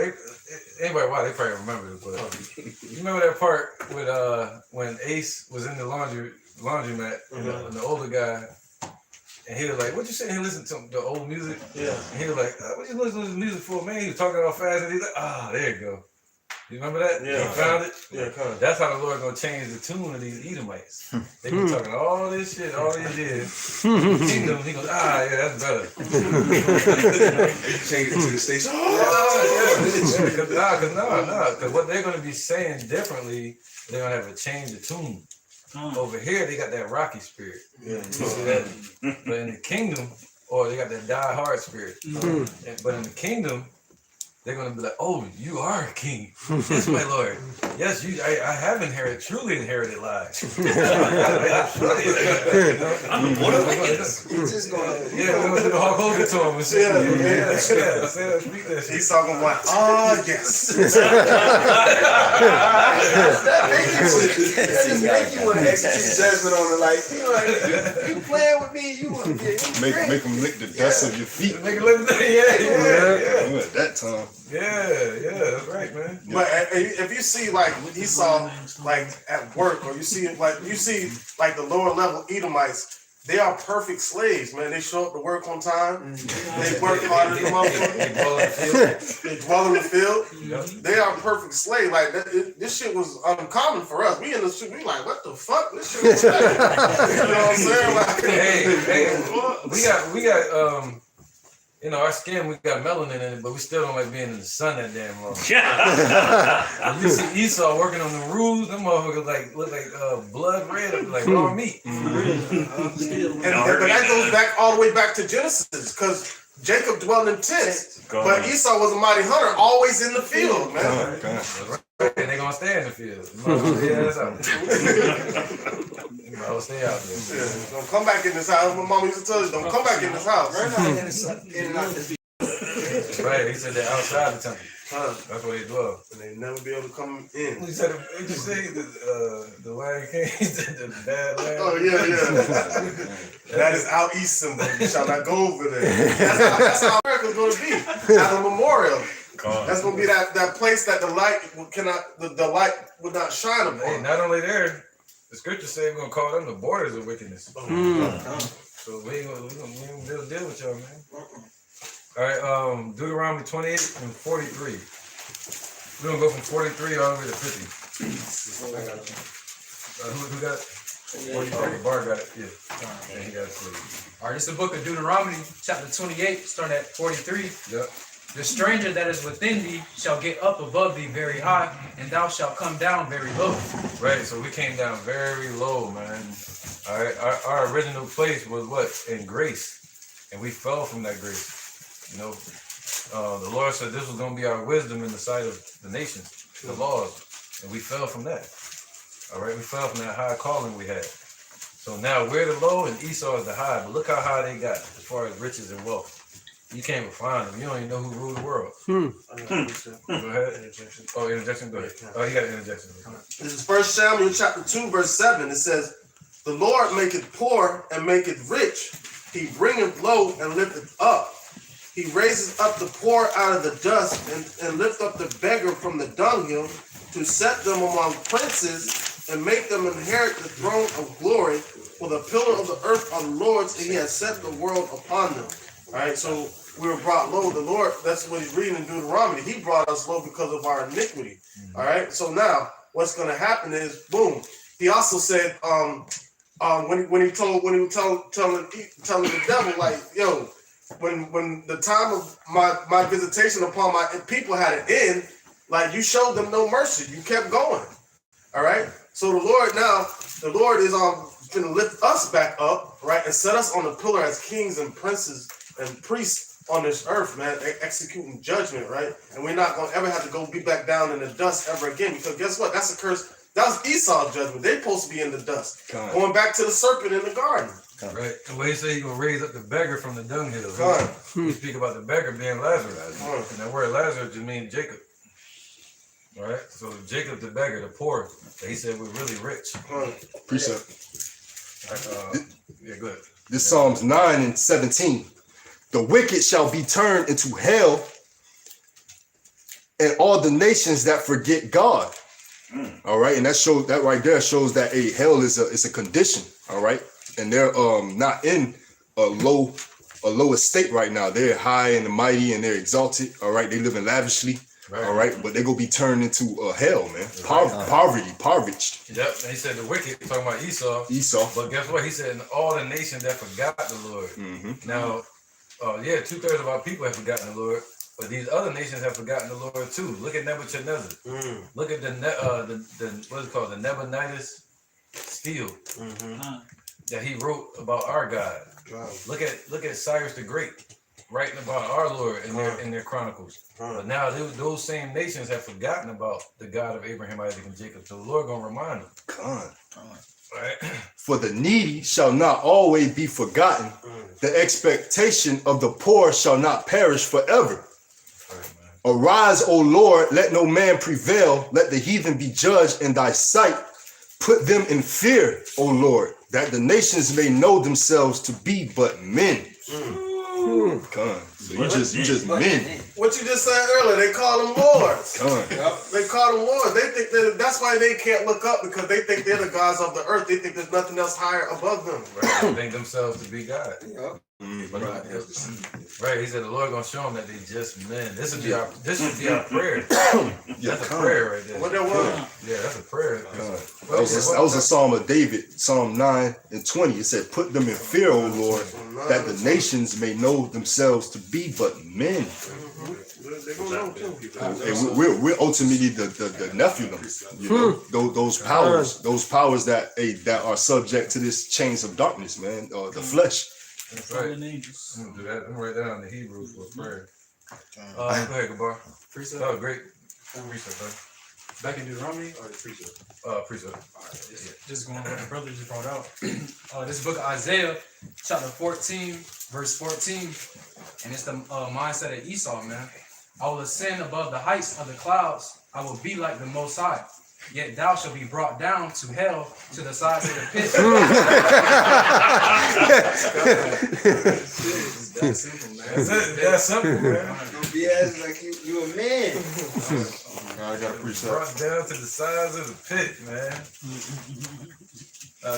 This is Proverbs 21 and 30. It says, "There is no wisdom, nor understanding, nor counsel against the Lord Yahweh B'Hashem Yahushua." So there is no form of wisdom that Esau could come up with. There's no form of understanding that he can get that is above Yahweh B'Hashem Yahushua. His counsels or his power, it does not stand against the Most High. It's not gonna outweigh and or outlast the power and spirit of Yahweh B'Hashem Yahushua. It's definitely not gonna offset the prophecies, because the prophecies are gonna take place. The Most High said, "You're going down, you saw it, you're going down." Right, period. Donovan, real fast. Hold on 1 second, brother. Let me bring this up real quick. This is the definition of Esau in the Zonovan Bible Compact Dictionary, the last bullet. It says 21 and 30. It says Edom figures prominently in the prophetic scriptures as the scene of great future judgment. What you were just saying. She is the only neighbor of the Israelites who was not given any promise of mercy from Yahweh. Right. So that's why the scriptures say after 1,000 years, these other nations, they're gonna get some form of living. You see that? They're gonna receive some form of mercy. All right. That's why the whole earth is in mourning while the wicked are in power. Because when we're in power, they're gonna be shown what mercy is. See, we know what mercy is from the Lord, and we're hoping to learn more of what the mercy is of the Lord, you know, but through salvation. But they're gonna get some form of living. Yep, they're gonna get some form of living, but not Esau. All right. You had a precept, brother? I had a quick interjection on that. There was no understanding. We're a little louder too. There was no understanding, no counsel against the Lord Yahweh Shema Shai dealing with Esau. Because like it says in Jeremiah chapter 51, verse 18, they got vanity, the work of errors. In the time of their visitation, they shall perish. The Lord is going to deal with them and render unto them. Oh, so that means everything they've built up, and their weapons, everything they have is all vanity. Yeah, that's right. It's all vanity. So that's right. So how can vanity stand up against reality? It's all make believe. This is Hebrews chapter 12, because what the brother Arakar had read out of the Zonovan Compact Bible Dictionary concerning the nation of Edom, has no place of mercy for them. This is Hebrews chapter 12. I'm going to start at verse 16. "At least there be any fornicator or profane person as Esau, who for one morsel of meat sold his birthright. For ye know how that afterward, when he would have inherited the blessing, he was rejected, for he found no place of repentance, though he sought it carefully with tears." So the Lord Esau don't have no place of repentance. All right, for the Lord, man. The Lord is not going to forgive them for what they have done. So therefore, that's why this is prophesied that after 1,000 years of slavery, all right, they're going to be eradicated, man. Quick injection. Right. This is Psalms 119. "The Lord hath prepared his throne in the heaven, and his kingdom rule over the all." They talking about the 144,000 when they gonna rule as a perfect body, and and perfect as Yahweh Shai. That's right, brother. Right. And somebody grab Psalms. We already read Psalms too. Let's go to Deuteronomy 7 and 6. This is the book of Deuteronomy, chapter 7, verse 6. Oh, we gotta get back to this. We gotta get back to this. 28. My bad. Yeah. Right after this, though. All right, we gotta go over to 50. Gotcha. All right, it's back at Deuteronomy chapter 28, verse 43. Right. The stranger that is within thee shall get up above thee very high. Right. That's one of our neighbors, like the Lord said. You know, He said one of the neighbors that was never promised any mercy in the future, in Judgment Day. Go ahead. And thou shalt come down very low. Right. So that neighbor got up above us very high through that deception, that robbing, stealing, and killing, and murder. Right. Same thing. And he said we got down very low because the Lord wasn't with us anymore. All right. Go ahead, brother. He shall lend to thee, and thou shalt not lend to him. Right. That's why they became the lenders, the bankers. All right. So I don't care how many businesses, how much money Jake has, you dealing with cash, you're not on that level. You know, they don't even touch money. They made money for the slaves. They made dollars for slaves, man. That's right. They don't even deal with that. Huh? Quick interjection. Go ahead, brother. This is Proverbs chapter 22, verse 7.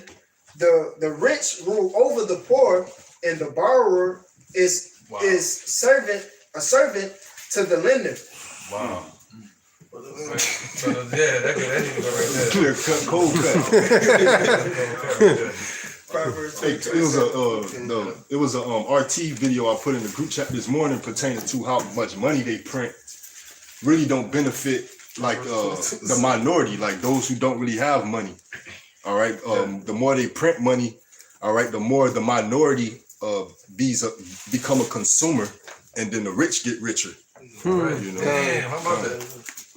Because hey, the poor, all right, by them dealing with money, they just deal with money. All right, as I mentioned, they the consumer, they don't have any assets. Right. And you can use money to control people.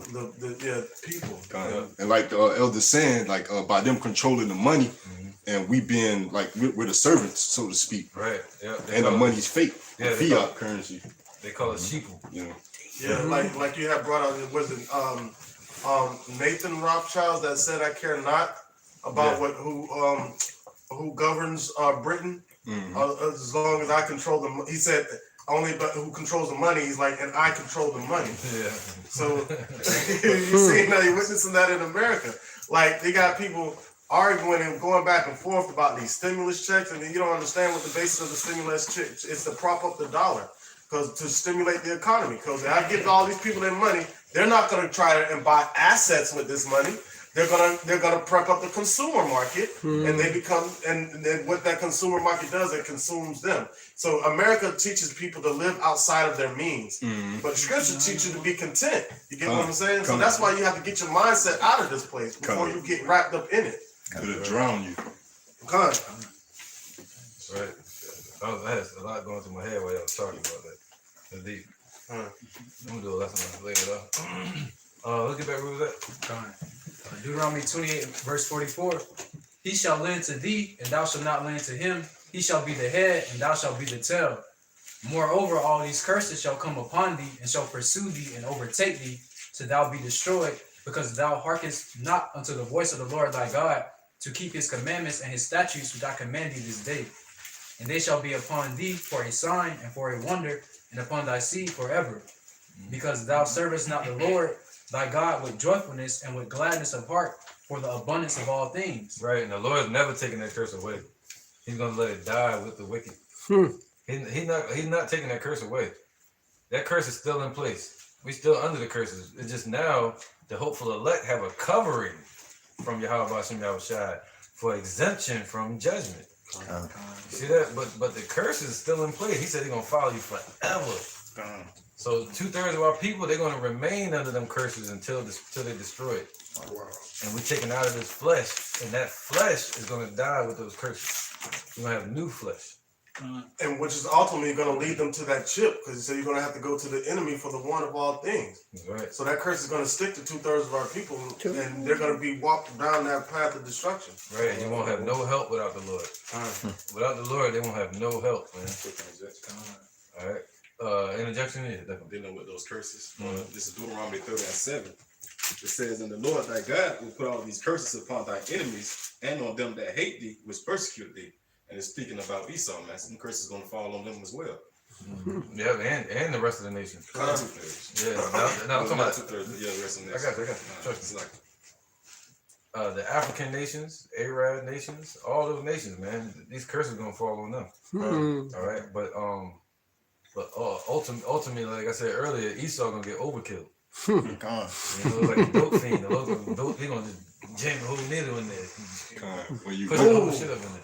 when you look at it, it's like when the nations send those missiles over here to America, to Babylon, that's gonna be like their cleansing of their hands, so to speak. Right, all right, that's why the Lord will have mercy on them and put them in their own lands. That's gonna be lightening the load. Yeah, doing the will of the Lord, man. They're gonna be doing the will and the duty of the Most High. He said, I shall put bad thoughts into their head. So basically, that's what they're doing. They're gonna lighten the payloads. And that's funny. You brought that, mentioning up like sticking them with the needle. Like one of the last Saw movies, right? One of the he had trapped a heroin addict, and she had to get out. The way she had to crawl out through a bunch of needles filled with heroin in it. Ooh. Right. So the way Esau gonna get out.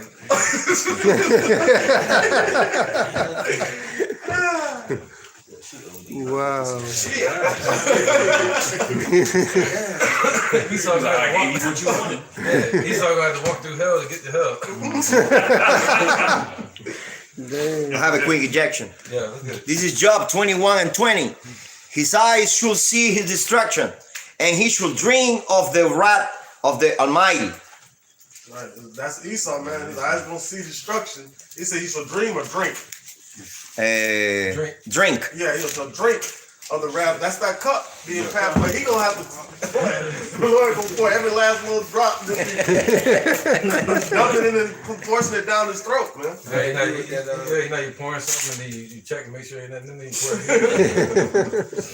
You add a little water to get the rest of it. You got to preach something again? Yeah, just because he say, he say you gonna make them drunk. This is Isaiah chapter 63, verse 6. It says, "And I will tread down the people in my anger and make them drunk in my fury, and I will bring down their strength to the earth." Right. When somebody gets drunken, they become weak. When they get drunken, they stagger. They vomit. See that? All these things are gonna be put on these nations. The Lord gonna make them what? Vomit up all their riches. All right, and also they're gonna be staggering until they drunk and fall. That's what the Lord said, man. Like a wine, like a damn wine. Ned the wine up. All right, let's get it. Where we at? 48. Verse 48, yeah. Back at Deuteronomy 28, verse 48. Therefore shalt thou serve thy enemies, which the Lord shall send against thee, in hunger and in thirst and in nakedness and in the want of all things, and he shall put a yoke of iron upon thy neck until he have destroyed thee. The Lord shall bring a nation against thee from far from the end of the earth, as swift as the eagle flieth, a nation whose tongue thou shalt not understand. Right? Esau, man, and the English and the Latin and all that madness, man. All right, and he said, "What? The Lord." That's why David prayed. He said, "Deliver me from thy sword, which is the wicked which is thy sword." And what did he say that first part though? The Lord shall bring a nation against thee from far from the end of the earth, as swift as the eagle. Yeah, right before that, one verse up. Therefore thou shalt serve thy enemies, which the Lord shall send against thee, in hunger and in thirst and in nakedness and in the want of all things, and he shall put a yoke of iron upon thy neck until he have destroyed thee. Until he have destroyed thee. That's all prophetic, and that came upon our nation, man. They put a yoke of iron upon our neck with slavery. All right, and he said he's gonna destroy us. You know. Hosea 4:6. Right, and he said we were gonna want one of all things from them. All right, and that goes with Revelation, I think 12. You know, where the Lord said he prepared a place for us. Over here in America where we were nourished. You know. So the Lord going to leave 2/3 of our people in that mindset, going to Esau for the one of all things. If I can say a little bit on that, so it ain't no so-called black-owned businesses, because you still gonna be paying taxes to Esau. Ain't none of that. You don't own your house, you still pay a mortgage. So if you don't pay that, they coming to get that. You know, even if you pay the mortgage off, you still have to pay property taxes because your house was built on my land. That's what Esau's saying. You ain't talking about being an oligarch. You ain't talking about nothing.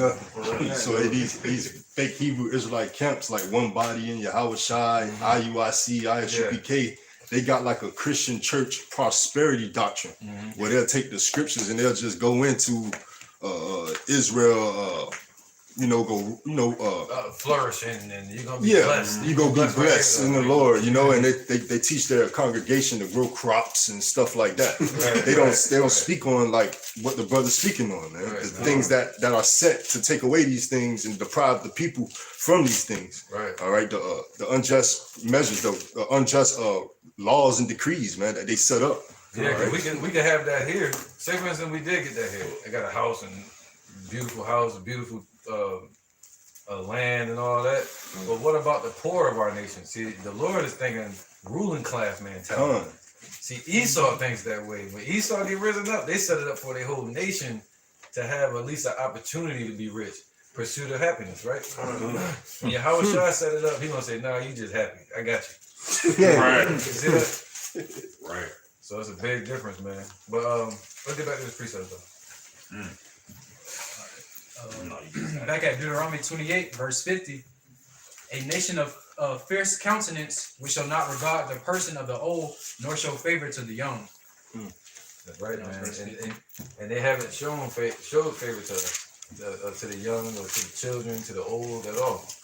Like that recent incident with the police officer spraying the mace in the 9-year-old girl. Dude. That still show the spirit of Esau. How they don't care about the age of the young nor the old. Tamir Rice slaughtered him for having a toy gun. They shot that little boy. They pulled up and shot him. Right. And that's the point I was trying to make too. Like we could be rich. Same as IUIC, they rich, right? But the way the Lord trying to set it up is he get to the kingdom, and then he said, "What? All Israel shall be saved, not just the 144 and the 1/3. They're gonna be saved from the destruction." But the 2/3 is going to come back into the kingdom and rule from Jerusalem as well and around the four corners of the earth. And then ultimately go out to the heavens and experience that. So either way, all Israel shall be saved. But what you would call that? The wolves in sheep's clothing of our people, they're not thinking that way. Yeah, they're not thinking. Like, and why would you want to be prosperous in this land that's about to be destroyed anyway? Right. Like you're turning people, you're having people turning a deaf ear to the calling of Yahweh Shem Yahweh Shai. His calling, like, listen, get your mind about this shit because I'm finna destroy it. But they're not beckoning to the call because they really feel like they can establish something here. All right, and that's why the scripture say a gift can destroy the heart. Even if you were able to establish something, your mind should stick. Those that buy and sell, it be as if they buy and sell not.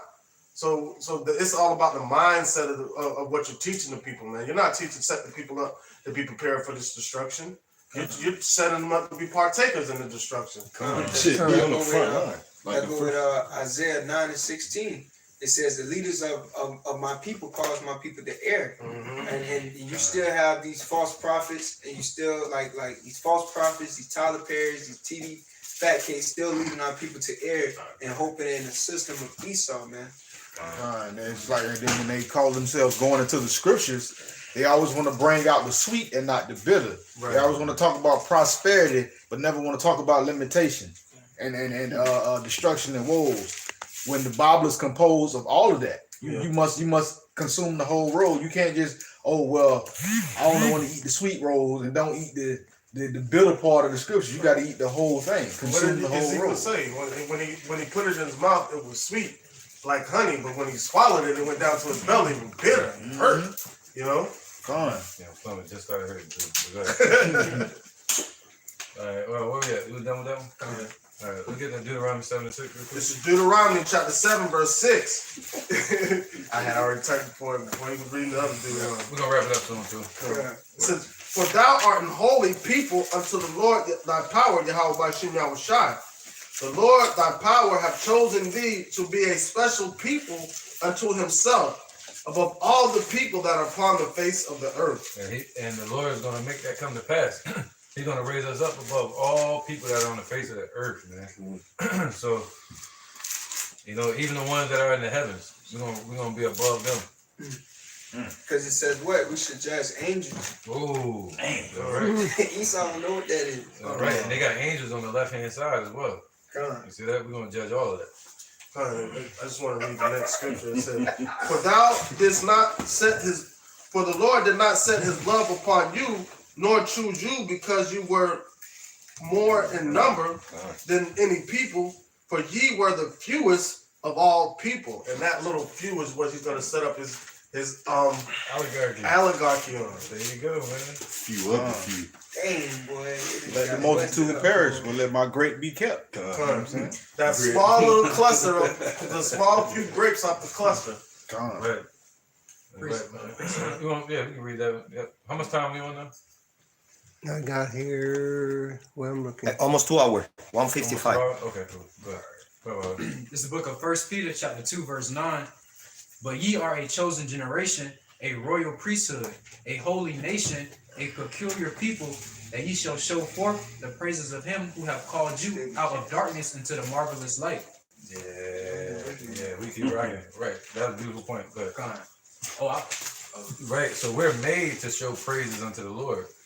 All right, Esau wasn't made for that. So when the Lord sets up his kingdom, he gonna need a praise choir. You know. But anyway,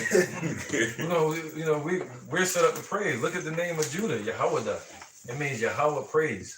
We singing that song that no man could learn except for the 144,000, man. So yeah, praise choir, man. There you go. Yahweh Rochers are we're part of that number. Right.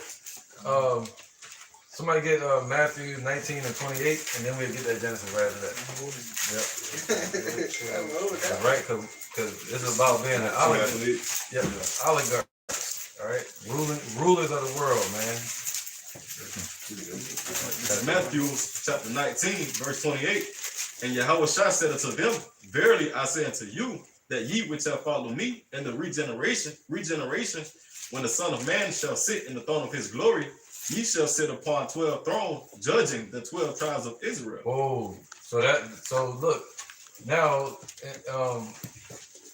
right there, he said, what? In the regeneration, not talking about a seed generation, it's talking about regenerating you. The Lord promised to regenerate us, meaning you're going to be back here on this earth today. To charge up your energy, your spirit into a body. That's what he's talking about, to regenerate you. Now, so in the regeneration, right now, shall sit upon thrones in the kingdom, judging the 12 tribes of Israel. All right. So that's an oligarchy. 144,000 judging the whole world. He said you're gonna judge the whole world, even Israel, even angels. So that's a true oligarchy. A few. Can you get the definition again? Come on, whoever got it. If not, I can get it. Well, I can't get it because my phone just died. But I'm gonna get the definition real quick. Go ahead. Yeah. All right, this is the book of 1 Corinthians chapter 6, verse 2. Do ye know not that the saints shall judge the world? That's a question mark. And if the world shall be judged by you, are ye unworthy to judge the smallest matter? Right, these small matters. Right, we're dealing with small matters right now. That's why he said the things that we're going through now cannot compare to the glory that's going to be revealed to us in the kingdom. All right, he said, go ahead. All right. Know ye not that we shall judge angels? How much more things that pertain to this life? Right, man. So you better start judging now. That's why he said, wise up and be instructed, ye judges of the earth. So we got to get instructions before we can start judging. Are we judging now? Yes. We judge according to the scriptures. You judge yourself first, and then you judge each other according to the scriptures. And you get righteous judgment. All right. What's that scripture where it said, "Judge not unless ye be judged"? God, I don't believe that is in Romans. Yeah. Because we're judging right now. But he just said, be careful of the judgment you give, because the Lord is judging you as well. So people are like, you can't judge, the Lord told us to be judges. Is that he that is spiritual, judging for all things. That's right, man. And the judge of no man. It's a book called Judges. We say it's called Judges? Come on, there's a book called Judges in the Bible. Oh, there's a book called Judges. Yeah. All right. This is Matthew chapter 7, verse 1. It says, I judge not.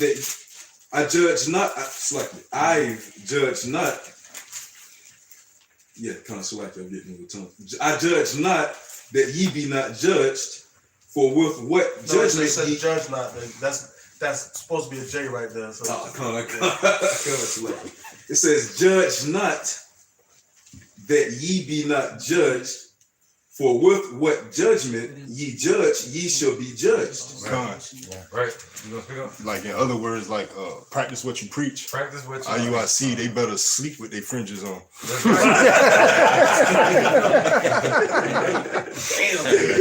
Wow. Nice. Right. They got fringes on their sleeves. Because the scriptures tell you to follow what they say, but not what they do. If they teaching from the law, if they saying keep the laws, yeah, we're gonna keep the laws to our best of our ability, but not the way they doing it. Good. You see that? All right, you read the scriptures and you find out how to keep the law, and from your sincere brothers.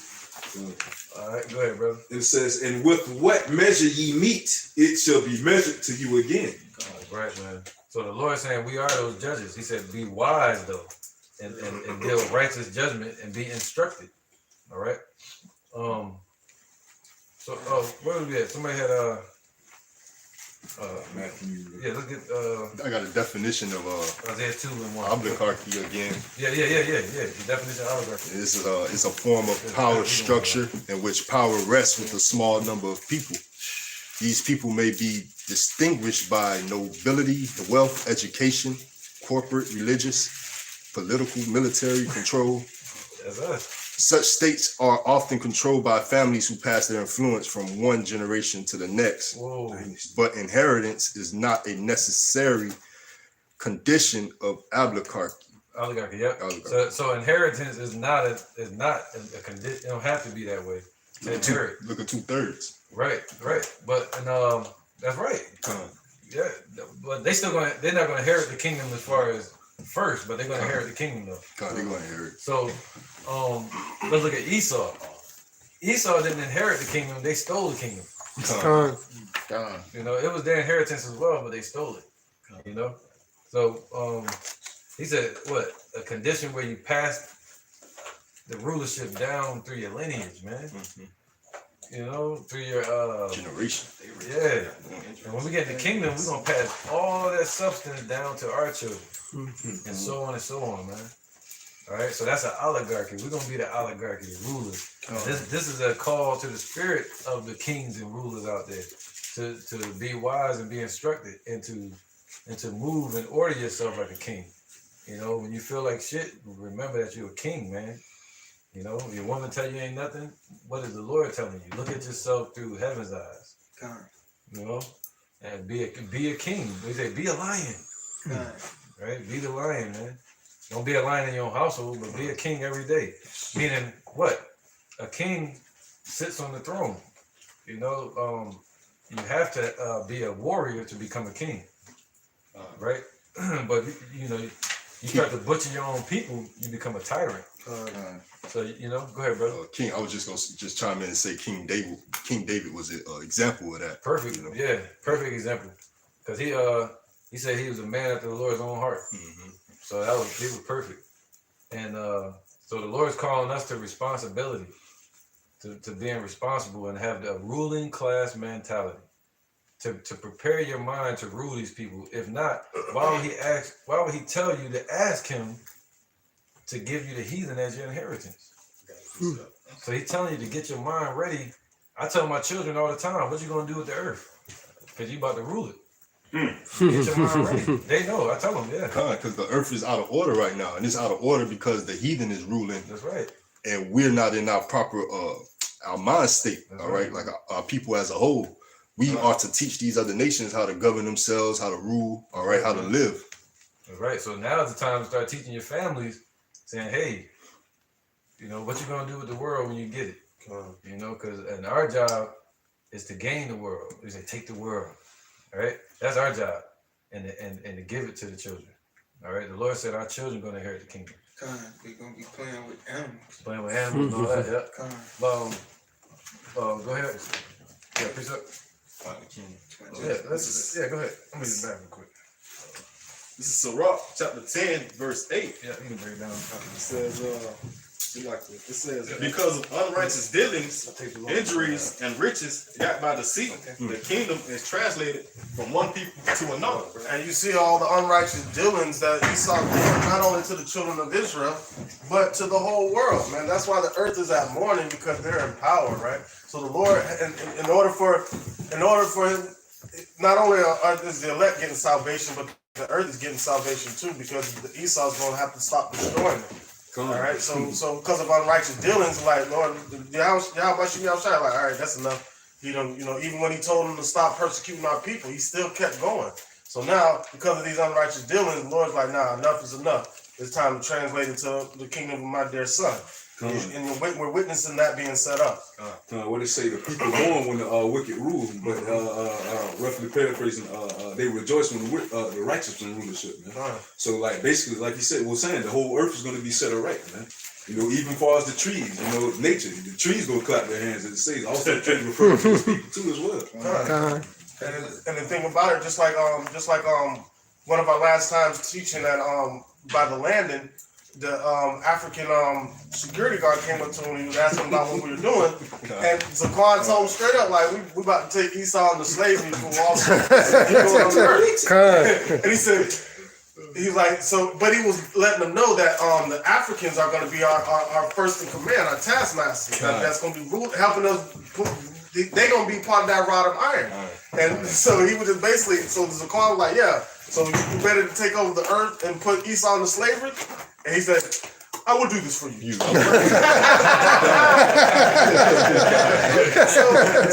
people are, even though these other nations are going to be in slavery, but they're going to see the righteousness of Israel, and they're going to be cool with it, because they're going to understand after 1,000 years they're going to get their own form of living, and it's going to be done in righteousness.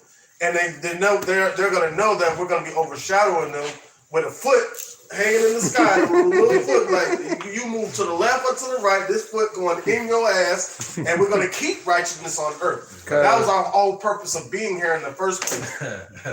Hey, you saw good night, Uncle Tom. I'm having enough. That dude at the end that had the young girl, slave. Yeah, we're gonna have Mutombo and Habibi and Goliath. We're gonna say, yeah, you can have all the concubines you want. That's what he was. He was a Sudanese. He was Sudanese? Yeah. You gonna have some African Yeah, we're gonna give the Hamites some Edomite concubines. Like, yes, I would do this. I'll do this for you. Get the white meat. All right, so let's get this. This is Genesis chapter 35. I'm gonna start at verse 9. And Yahweh appeared unto Jacob again when he came out of Padan. That's in Syria. And Aram, yep. And blessed him. And Yahweh said unto him, thy name is Jacob. Thy name should not be called anymore Jacob, but Israel shall be thy name. And he called his name Israel. And Yahweh said unto him, I am Yahweh by Hashem Yahweh Shai Almighty. Be fruitful and multiply.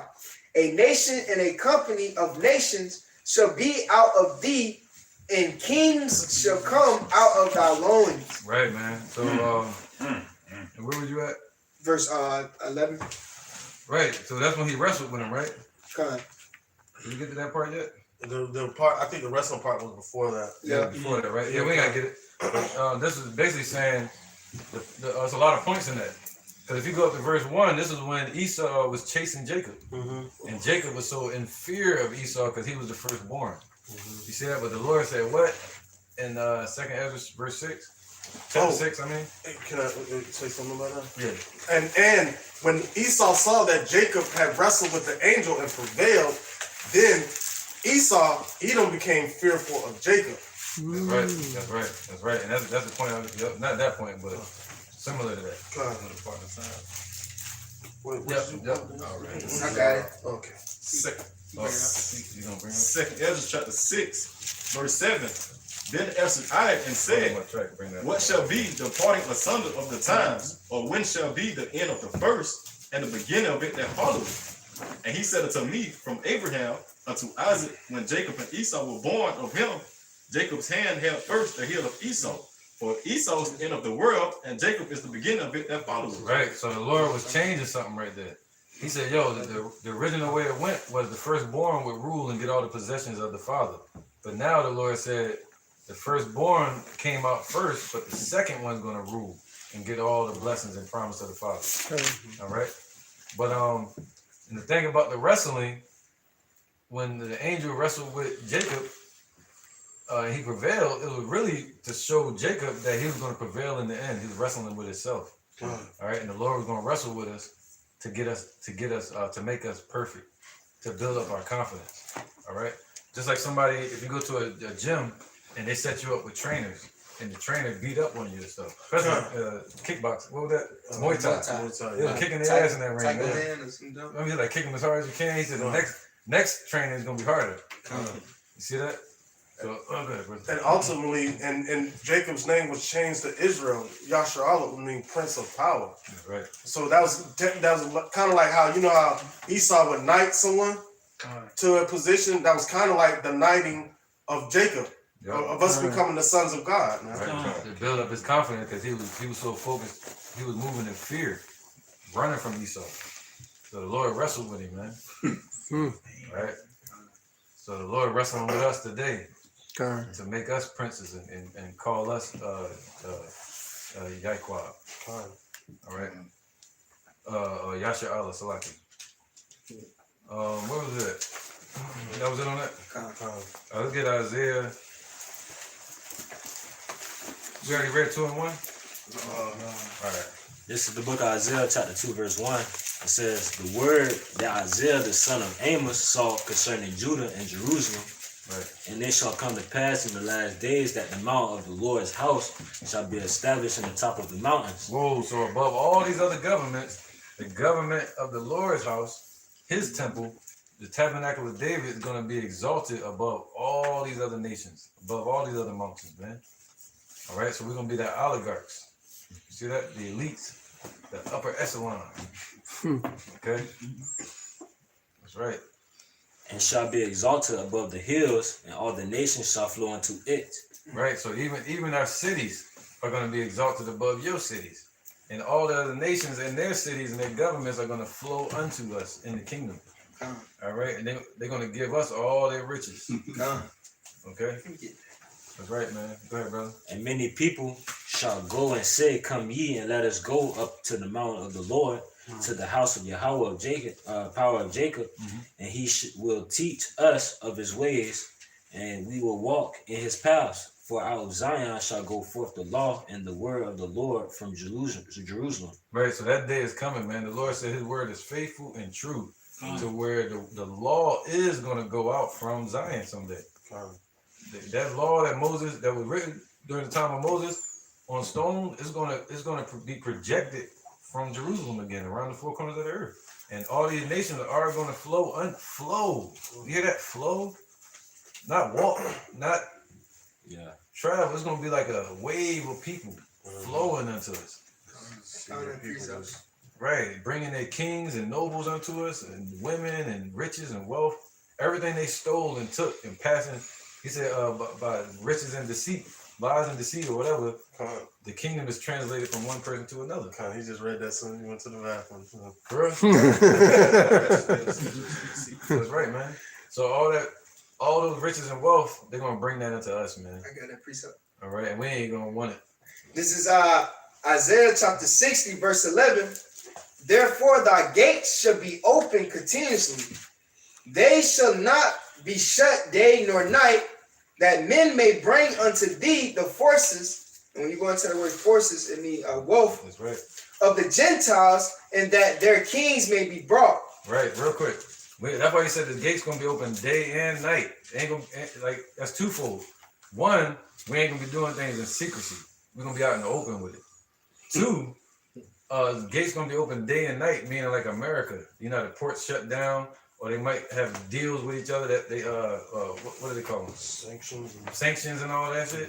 Well, this ain't gonna, none of that's gonna happen with our ports. It's gonna be open day and night to bring the Lord's goods unto his people. God. Yep. Go ahead, interjection real quick, my bad.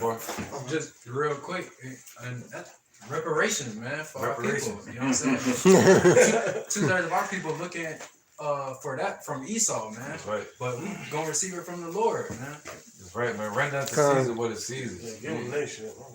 Yeah, that consolation. Yahushua said he got the reward. All right, let's get it done. One more last verse. For the nations and kingdoms that will not serve thee shall perish, yea, those nations shall be utterly wasted. They're gonna be utterly wasted. They're gonna perish. You see that? And they're gonna be out there perishing. They're gonna be busy perishing like an old banana. They're gonna be perishing, and they know it. So that's why they're gonna run into Israel. They're gonna. Yep. That's why they're gonna flow unto Jerusalem. You remember when who was that? Isaac? No, that was Jacob, right? That went into Egypt. Yeah, Jacob. From the famine. Yeah, that was Jacob with Joseph. Remember that they had the famine, and what happened? He had to go to Egypt because of the famine. And at that time, all the lands had to go to Egypt because of the famine. So the same thing with Jerusalem. The Lord gonna give famines out there. There's gonna be famines out there. There's gonna be animals running wild, not with nothing to eat. They're looking for humans. You're gonna have hell still breaking out on the earth and finishing up from the missiles hitting and smoke for the torment going up. And dead bodies burning on the ground and shit still. And the scriptures say that they're gonna be digging the bodies and putting them in graves. And that's gonna be their job, to put the bodies in the graves.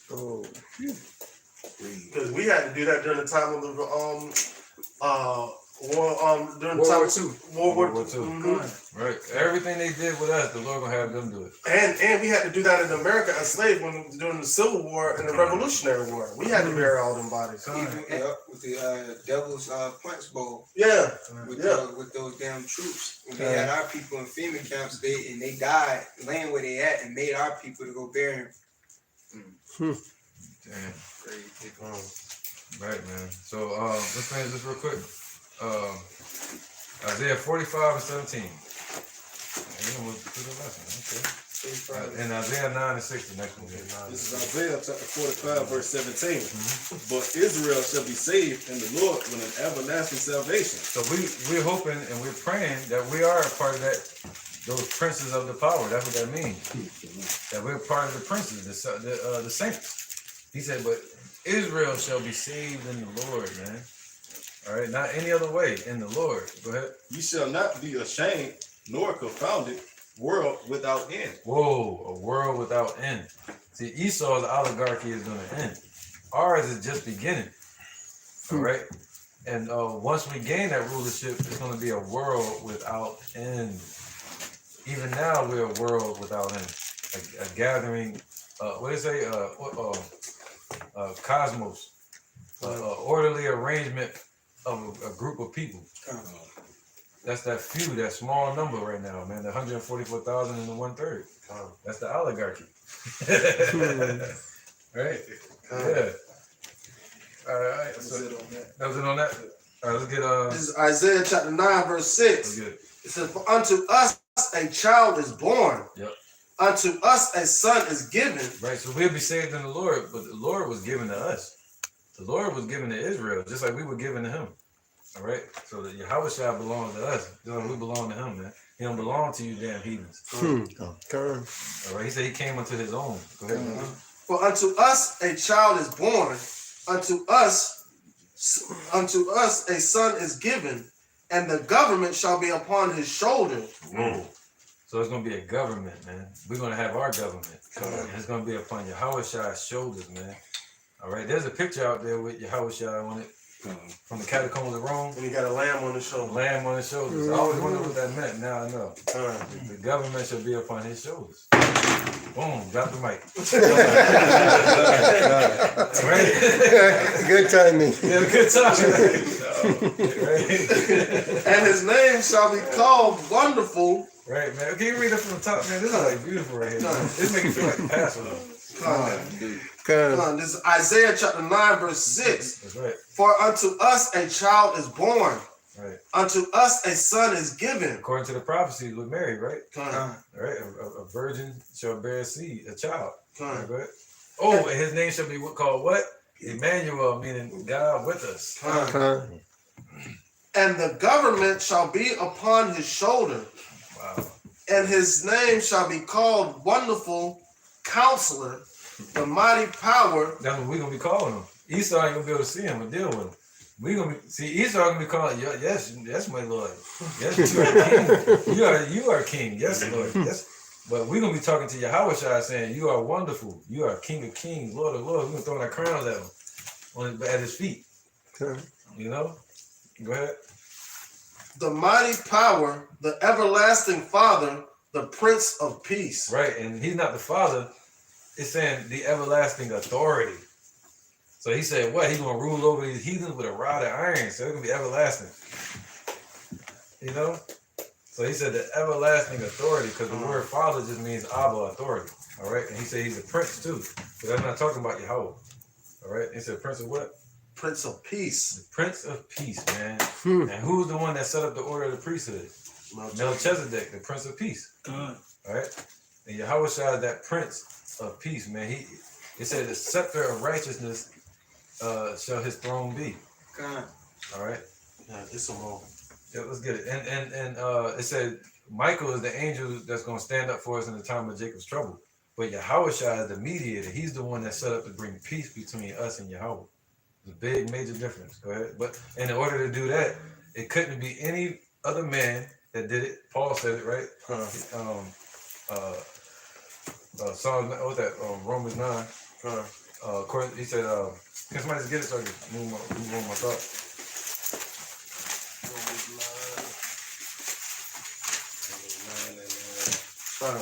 Romans 9 and 1.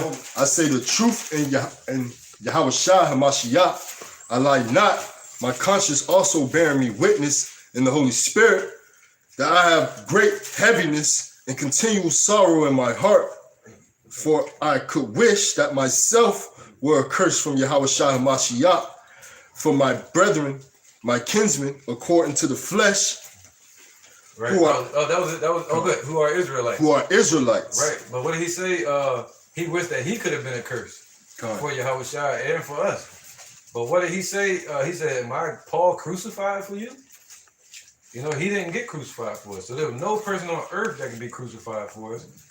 And there's no angels in heaven that can be crucified for us. All right. That's why John the Revelator at the beginning was saying, woe is me, who is worthy to open the book? Because he knew if those seals weren't broken, that book wasn't open, there wasn't going to be no way for salvation. Right. And he said, chill out. The angel said, chill out, for behold, the Lamb of Yahweh has prevailed to loose the seals of the book. Right. And he said, what?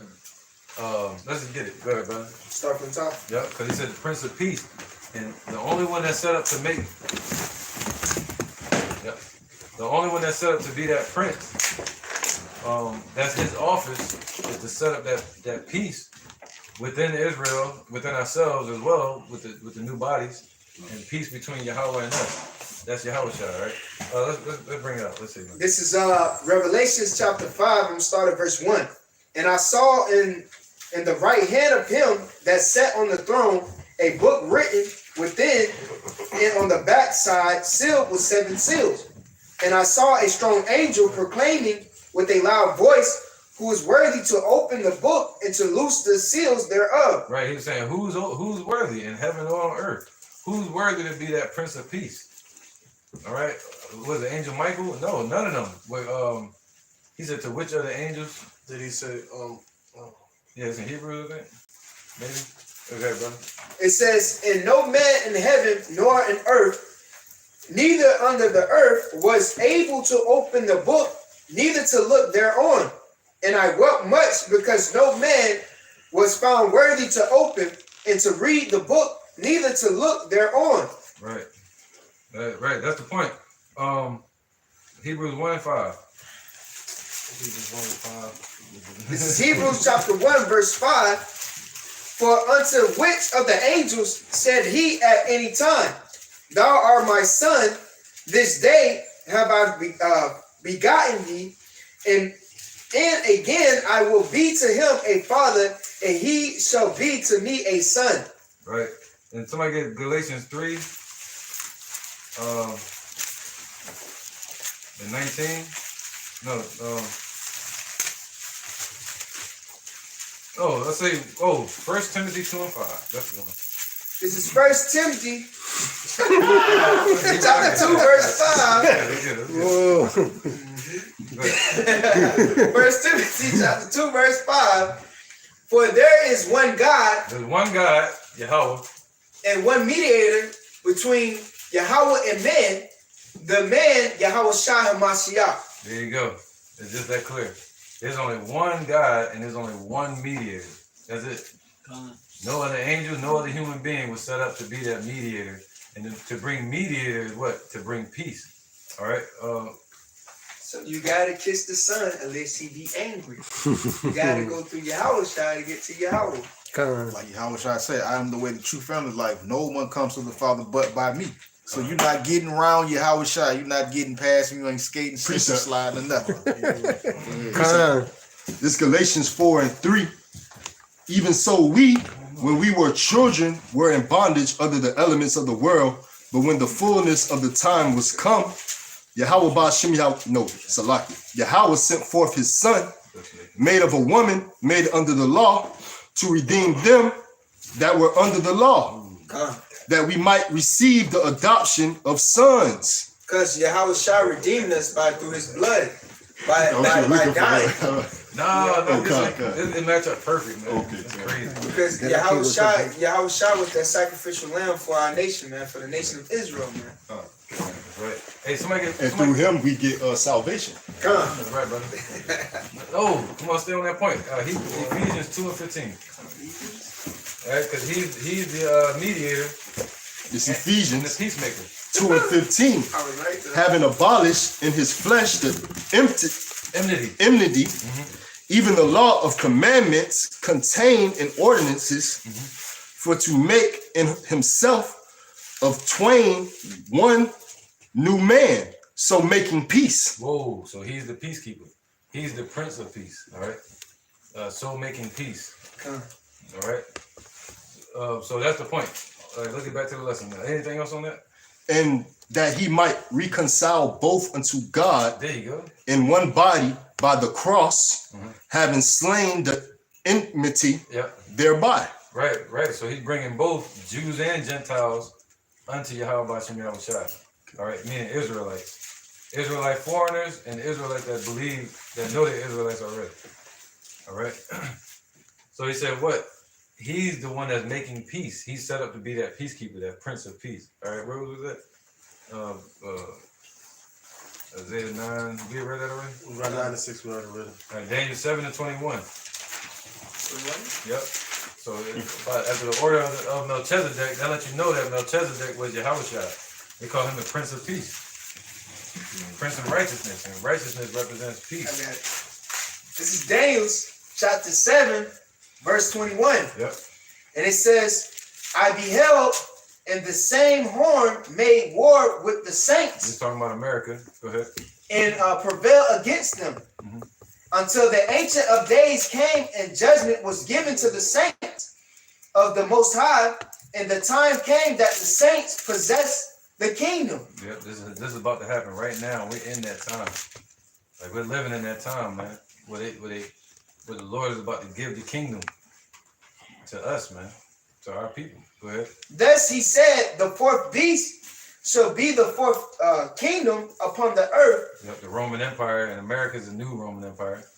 All right, and that's why you got to know what that is. When he say, "I'm gonna give you the kingdom," you got to know what that is. We're gonna be lifted up like on an oligarchical level. You have to make that. That's a deep word, right? Let's make that up. See, right? We can make up words too. Polite. Oligarchical. So we gotta start thinking that way, man. So we should start thinking oligarchically. Kind ruling class mentality. That's right, man. Tonight, starting tonight, today, man, you go home and you pray, you meditate on this lesson, and you meditate on that thought. A king, me? Is this what he calling me to be? Wow, you know, and you get past the wow, and you say, all right, so what do I do from here? And what should I expect in the future? You know, get more of a broad outlook on the world. Esau looks at the world. We should be looking at the world too, man. And see the wickedness in it and pray for righteousness within it. You see that? This is wicked. Yeah, please, Lord, tear this down. Yeah, this right here, I can imagine a waterfall being here instead of a damn church. God.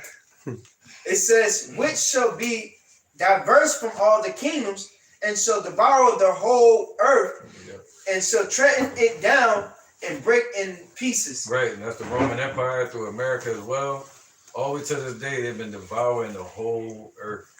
See that? They devouring it, man, feasting on it like a damn leech. You know, feasting on us, man. And the Lord said, seeking whom they may devour like a roaring lion. All right, go ahead, brother. Any more? That was verse 23. You want me to keep going? Is it anything? The 10 horns. It goes into the 10 horns. Okay, now look at Isaiah 14:1. This is going to explain it more right here. All right, this is the book of Isaiah, chapter 14, verse 1. For the Lord will have mercy on Jacob and will yet choose Israel and set them in their own land, and the strangers shall be joined with them, and they shall cleave to the house of Jacob.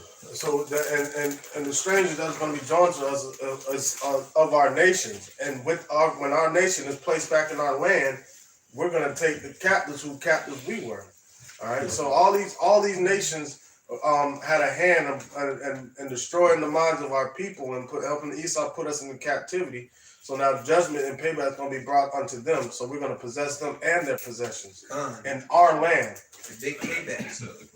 Precept payback. It's like, go ahead, bro. This the book of this Daniel 7:26. But the judgment shall sit, and they shall take away his dominion. That's right. That's right. Because further up, it says the saints shall take the kingdom. I'll start at verse 25. And he shall speak great words against the Most High, and shall wear out the saints of the Most High. Are you seeing that being done? And think to change times and laws, and they shall be given into his hand until a time and times and the dividing of time. So, and we shall be given unto his hand. So he really didn't take anything. The Lord gave us over to him. All right, but now we're to be given back, but Esau ain't giving us back, so the Lord gonna take us back. All right, and guess what? In the heathen, the wicked are gonna be placed as a ransom for the elect. But the judgment shall sit, and they shall take away his dominion. And so that judgment is gonna sit upon them, and the dominion of Esau, his oligarchy. What is it? Oligarchy. Oligarchy. Oligarchs. His oligarchy should be taken away from him. He will no longer be oligarch. Basically, rulership. Yeah, they're gonna lose their rulership. There's gonna be a regime change. That was y'all into. That what they into. Yeah. They like going over the Middle East doing regime changes. Changes, overthrowing governments like George Soros and using their money to do certain things like that. And that money is going to be used that all that gold and stuff that they heaped up is going to be used as a witness against them. All right, and then their rulership is going to be taken away, and they're going Yahweh Shai is going to have a regime change. Right. There's Daniel 2:44. You're speaking.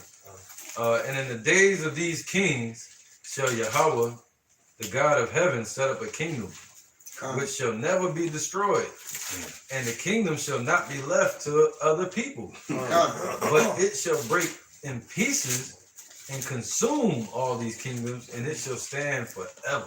It says what? Break in pieces. Right. All the kingdoms. And it says what? It should be ruled forever, and that's the kingdom that the Lord told us to seek ye first, man. Right. Yep. And that's only gonna be increased because nobody's gonna die. Nobody of Israel is gonna die. They still gonna be stuck in that cycle of reincarnation. But we just gonna be incarnated and stay that way. Just like brother thing y'all brought out earlier, it's gonna be passed down to the descendants of ours. That's right. But the thing is, all right, the way they would do it before the presidents, they had kings. A king would die, he'll leave the throne to another king, his son. We're not gonna need to go through that. We're gonna get the throne, but yeah, we get the throne, then what? We're sitting on the throne, then we die and we hand it to our children. Yeah, that'd be good. But the Lord saying you ain't gotta worry about that. Because we're gonna be on the thrones and our children gonna be on the throne and we're gonna be forever. just like Yahweh Shai is sitting on the right hand side of Yahweh. Both of them are on the throne. Forever. Keep expanding. That's right. It ain't gonna be nothing passed, no need to pass nothing down. It's just gonna be passing ass whoopings. It's gonna be I'll see you again tomorrow. Esau, damn, they don't get tired, dude. No. Hey, I got 6 jobs. I don't get tired. 7 jobs. 7 mean completion. 7 jobs. Scratch that. My bad. That's a completed number. Revelation 13-10. Isaiah 49-23, and that should be it. This is Revelation chapter 13, verse 10. Yep. He that leadeth into captivity shall go into captivity. He that killeth with the sword must be killed with the sword. Here is the patience and the faith of the saints. That's right. This is our faith, and this is our patience, man. This is our long suffering. But the Lord said, patience. He said, patience or long suffering shall be at an end in the kingdom. And it's going to be on doomsday. That's when long suffering shall be at an end. And only righteousness shall stand. And judgment. The judgment only shall stand. Look at this other one real quick. Go ahead. Isaiah 49:23. 49:23. It's Isaiah chapter 49, verse 23. It says 22, but 22? 23? No, Isaiah 49:22. It's Isaiah chapter 49, verse 22. Yep, all the way to 23.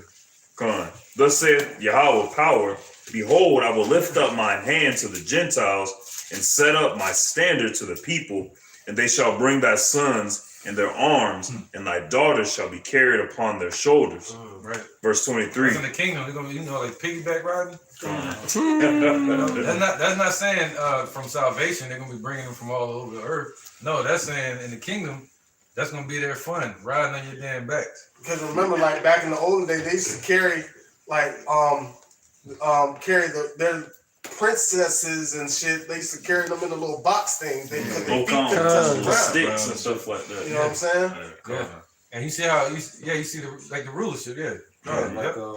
From 300 with Xerxes. When he got out this thing, he had the slave step out. He used steps and shit. He stepped on their heads and shit. That's gonna be them, man. With the bald-headed Edomites looking like some roots sticking out of the ground. A bunch of steps and shit. And that's spiritual too, because call it stepping stones. Because what does it say in Isaiah? Those that walk over you as you laid your body as the ground. You know what I'm saying? So that's gonna be they're gonna be laid on the ground. You know, from spiritual sin, we're gonna be stepping over them. That's right. He said, "I'll make thy enemy thy footstool." So all Esau is our top enemy, and these other heathens are our enemies. So they're gonna become our footstool. Literally. Verse 23 of Isaiah chapter 49. And kings shall be thy nursing fathers, and their queens thy nursing mothers. And they shall bow down to thee with their face toward the earth, and lick up the dust of thy feet. And thou shalt know that I am the Lord, for they shall not be ashamed that wait for me. Right.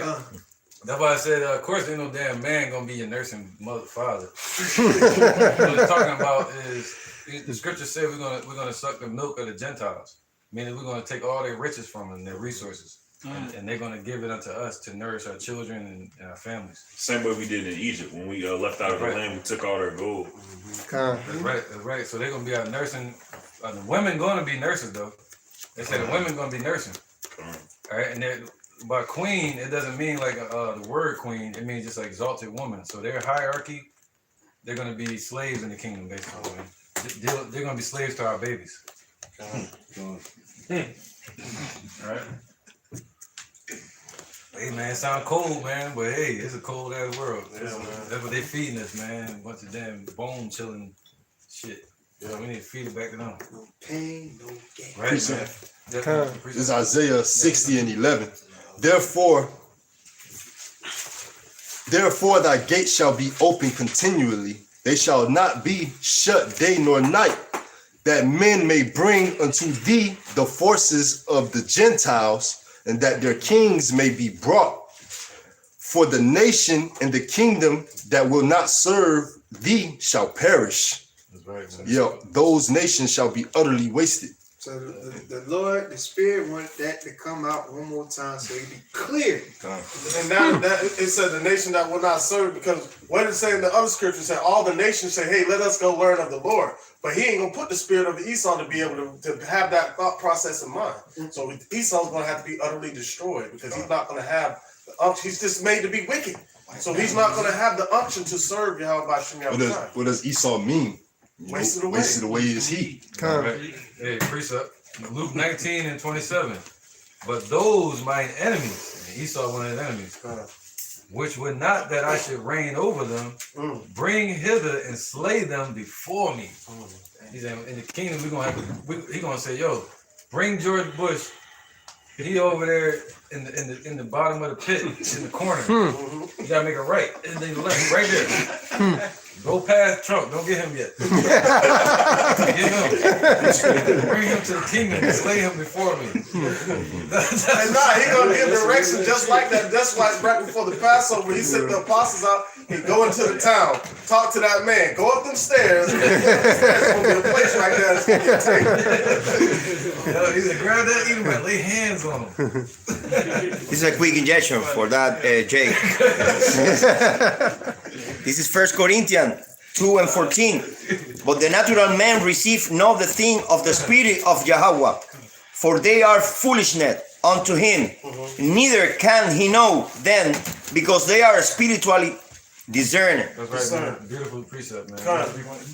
So the things that are up Yahweh by Shem Yahushai, you have to be able to, they're spiritually discerned. The natural man has no spiritual discernment. Even these other nations don't have spiritual discernment. They have to get it from Israel. For Israel, discernment is to be able to judge between what's right and what's wrong. All right. So Israel's going to be able to, only ones that are going to be able to have that discernment. We're going to be born with that discernment. Our children are going to be born with that.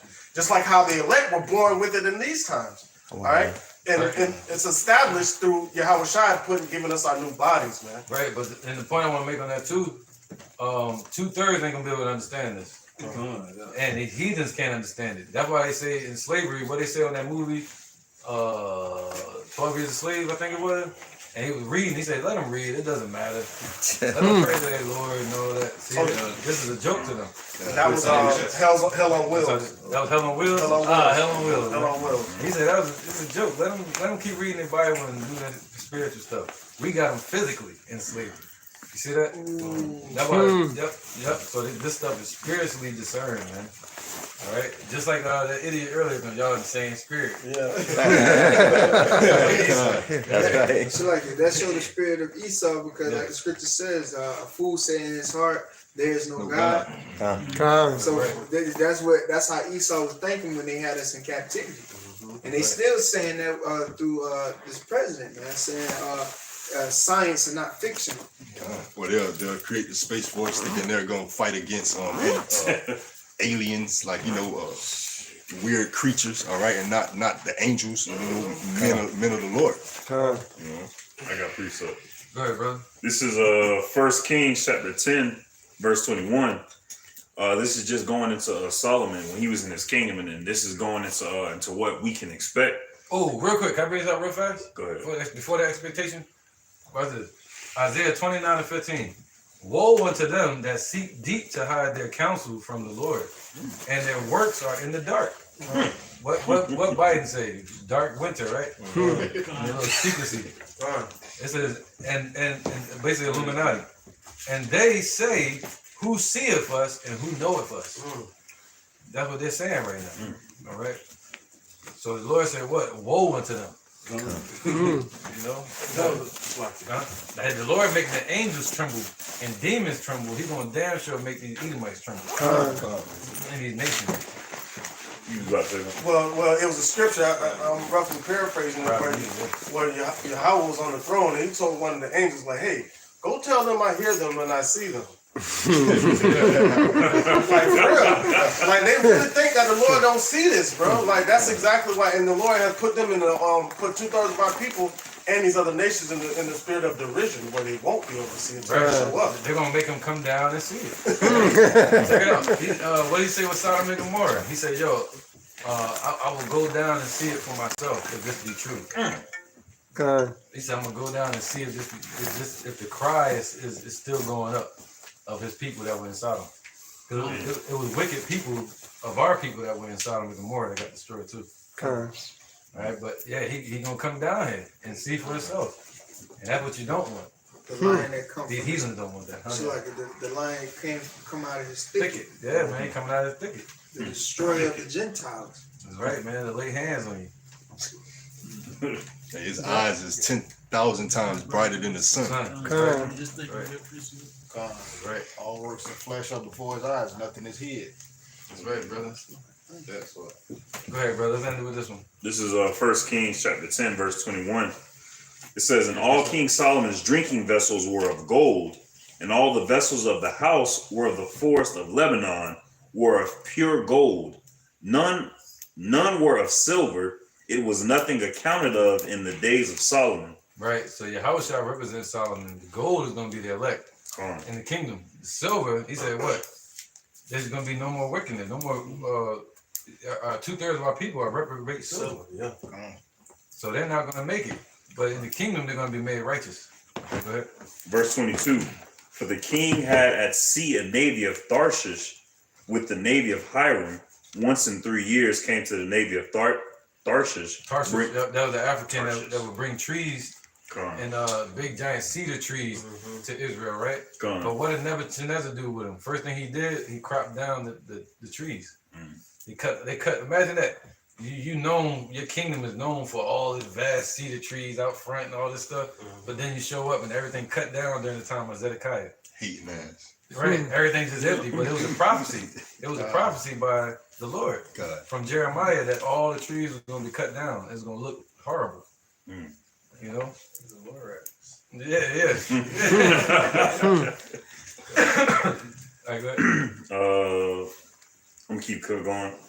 "With the navy of Hiram, once in 3 years, the navy of Tarshish, bringing gold and silver, ivory and apes and peacocks. So King Solomon exceeded all the kings of the earth for riches and for wisdom. And all the earth sought to Solomon to hear his wisdom, which Yahweh hath put in his heart." And we just read, No, go ahead. And we just read that saying all the nations are going to flock to Israel, bringing their substances. And Solomon was the surpassed all the kings of the earth. Yeah, he had all wisdom, and he already knew about America. That's where we got the peacock from. He was gifted that and given that all those things due to his meek and his lowliness. Yeah, he asked for wisdom, and the Lord gave him the whole kingdom. So the Lord telling us, don't ask for riches and wealth. Ask for what? Wisdom first. That's the beginning of his fear. Ask for wisdom first. That's right. And all these things shall be added unto you. Good point. So ask for the kingdom first, so you can receive the wisdom. And right after you ask for the kingdom, ask for the heathen for that inheritance. Yeah. For real. In that order. All right, man. So we're gonna end it there, man. And we want to finish off the same way we opened, is to say, Ka, Halayim, Yahweh, Ba'Hashem, Yahushai, Ba'Hashem, Ha, Kodash, Ma'amah. All right, double honor to the elder apostles of GMS and the elders. And shalom to you, Akim, and Agwatim and children that believe in sincerity truth around the four corners of the earth, and that show support to the Akim in this camp, to our page, and to the sincere brothers around the four corners of the earth. Shalom. Listening time. DTA.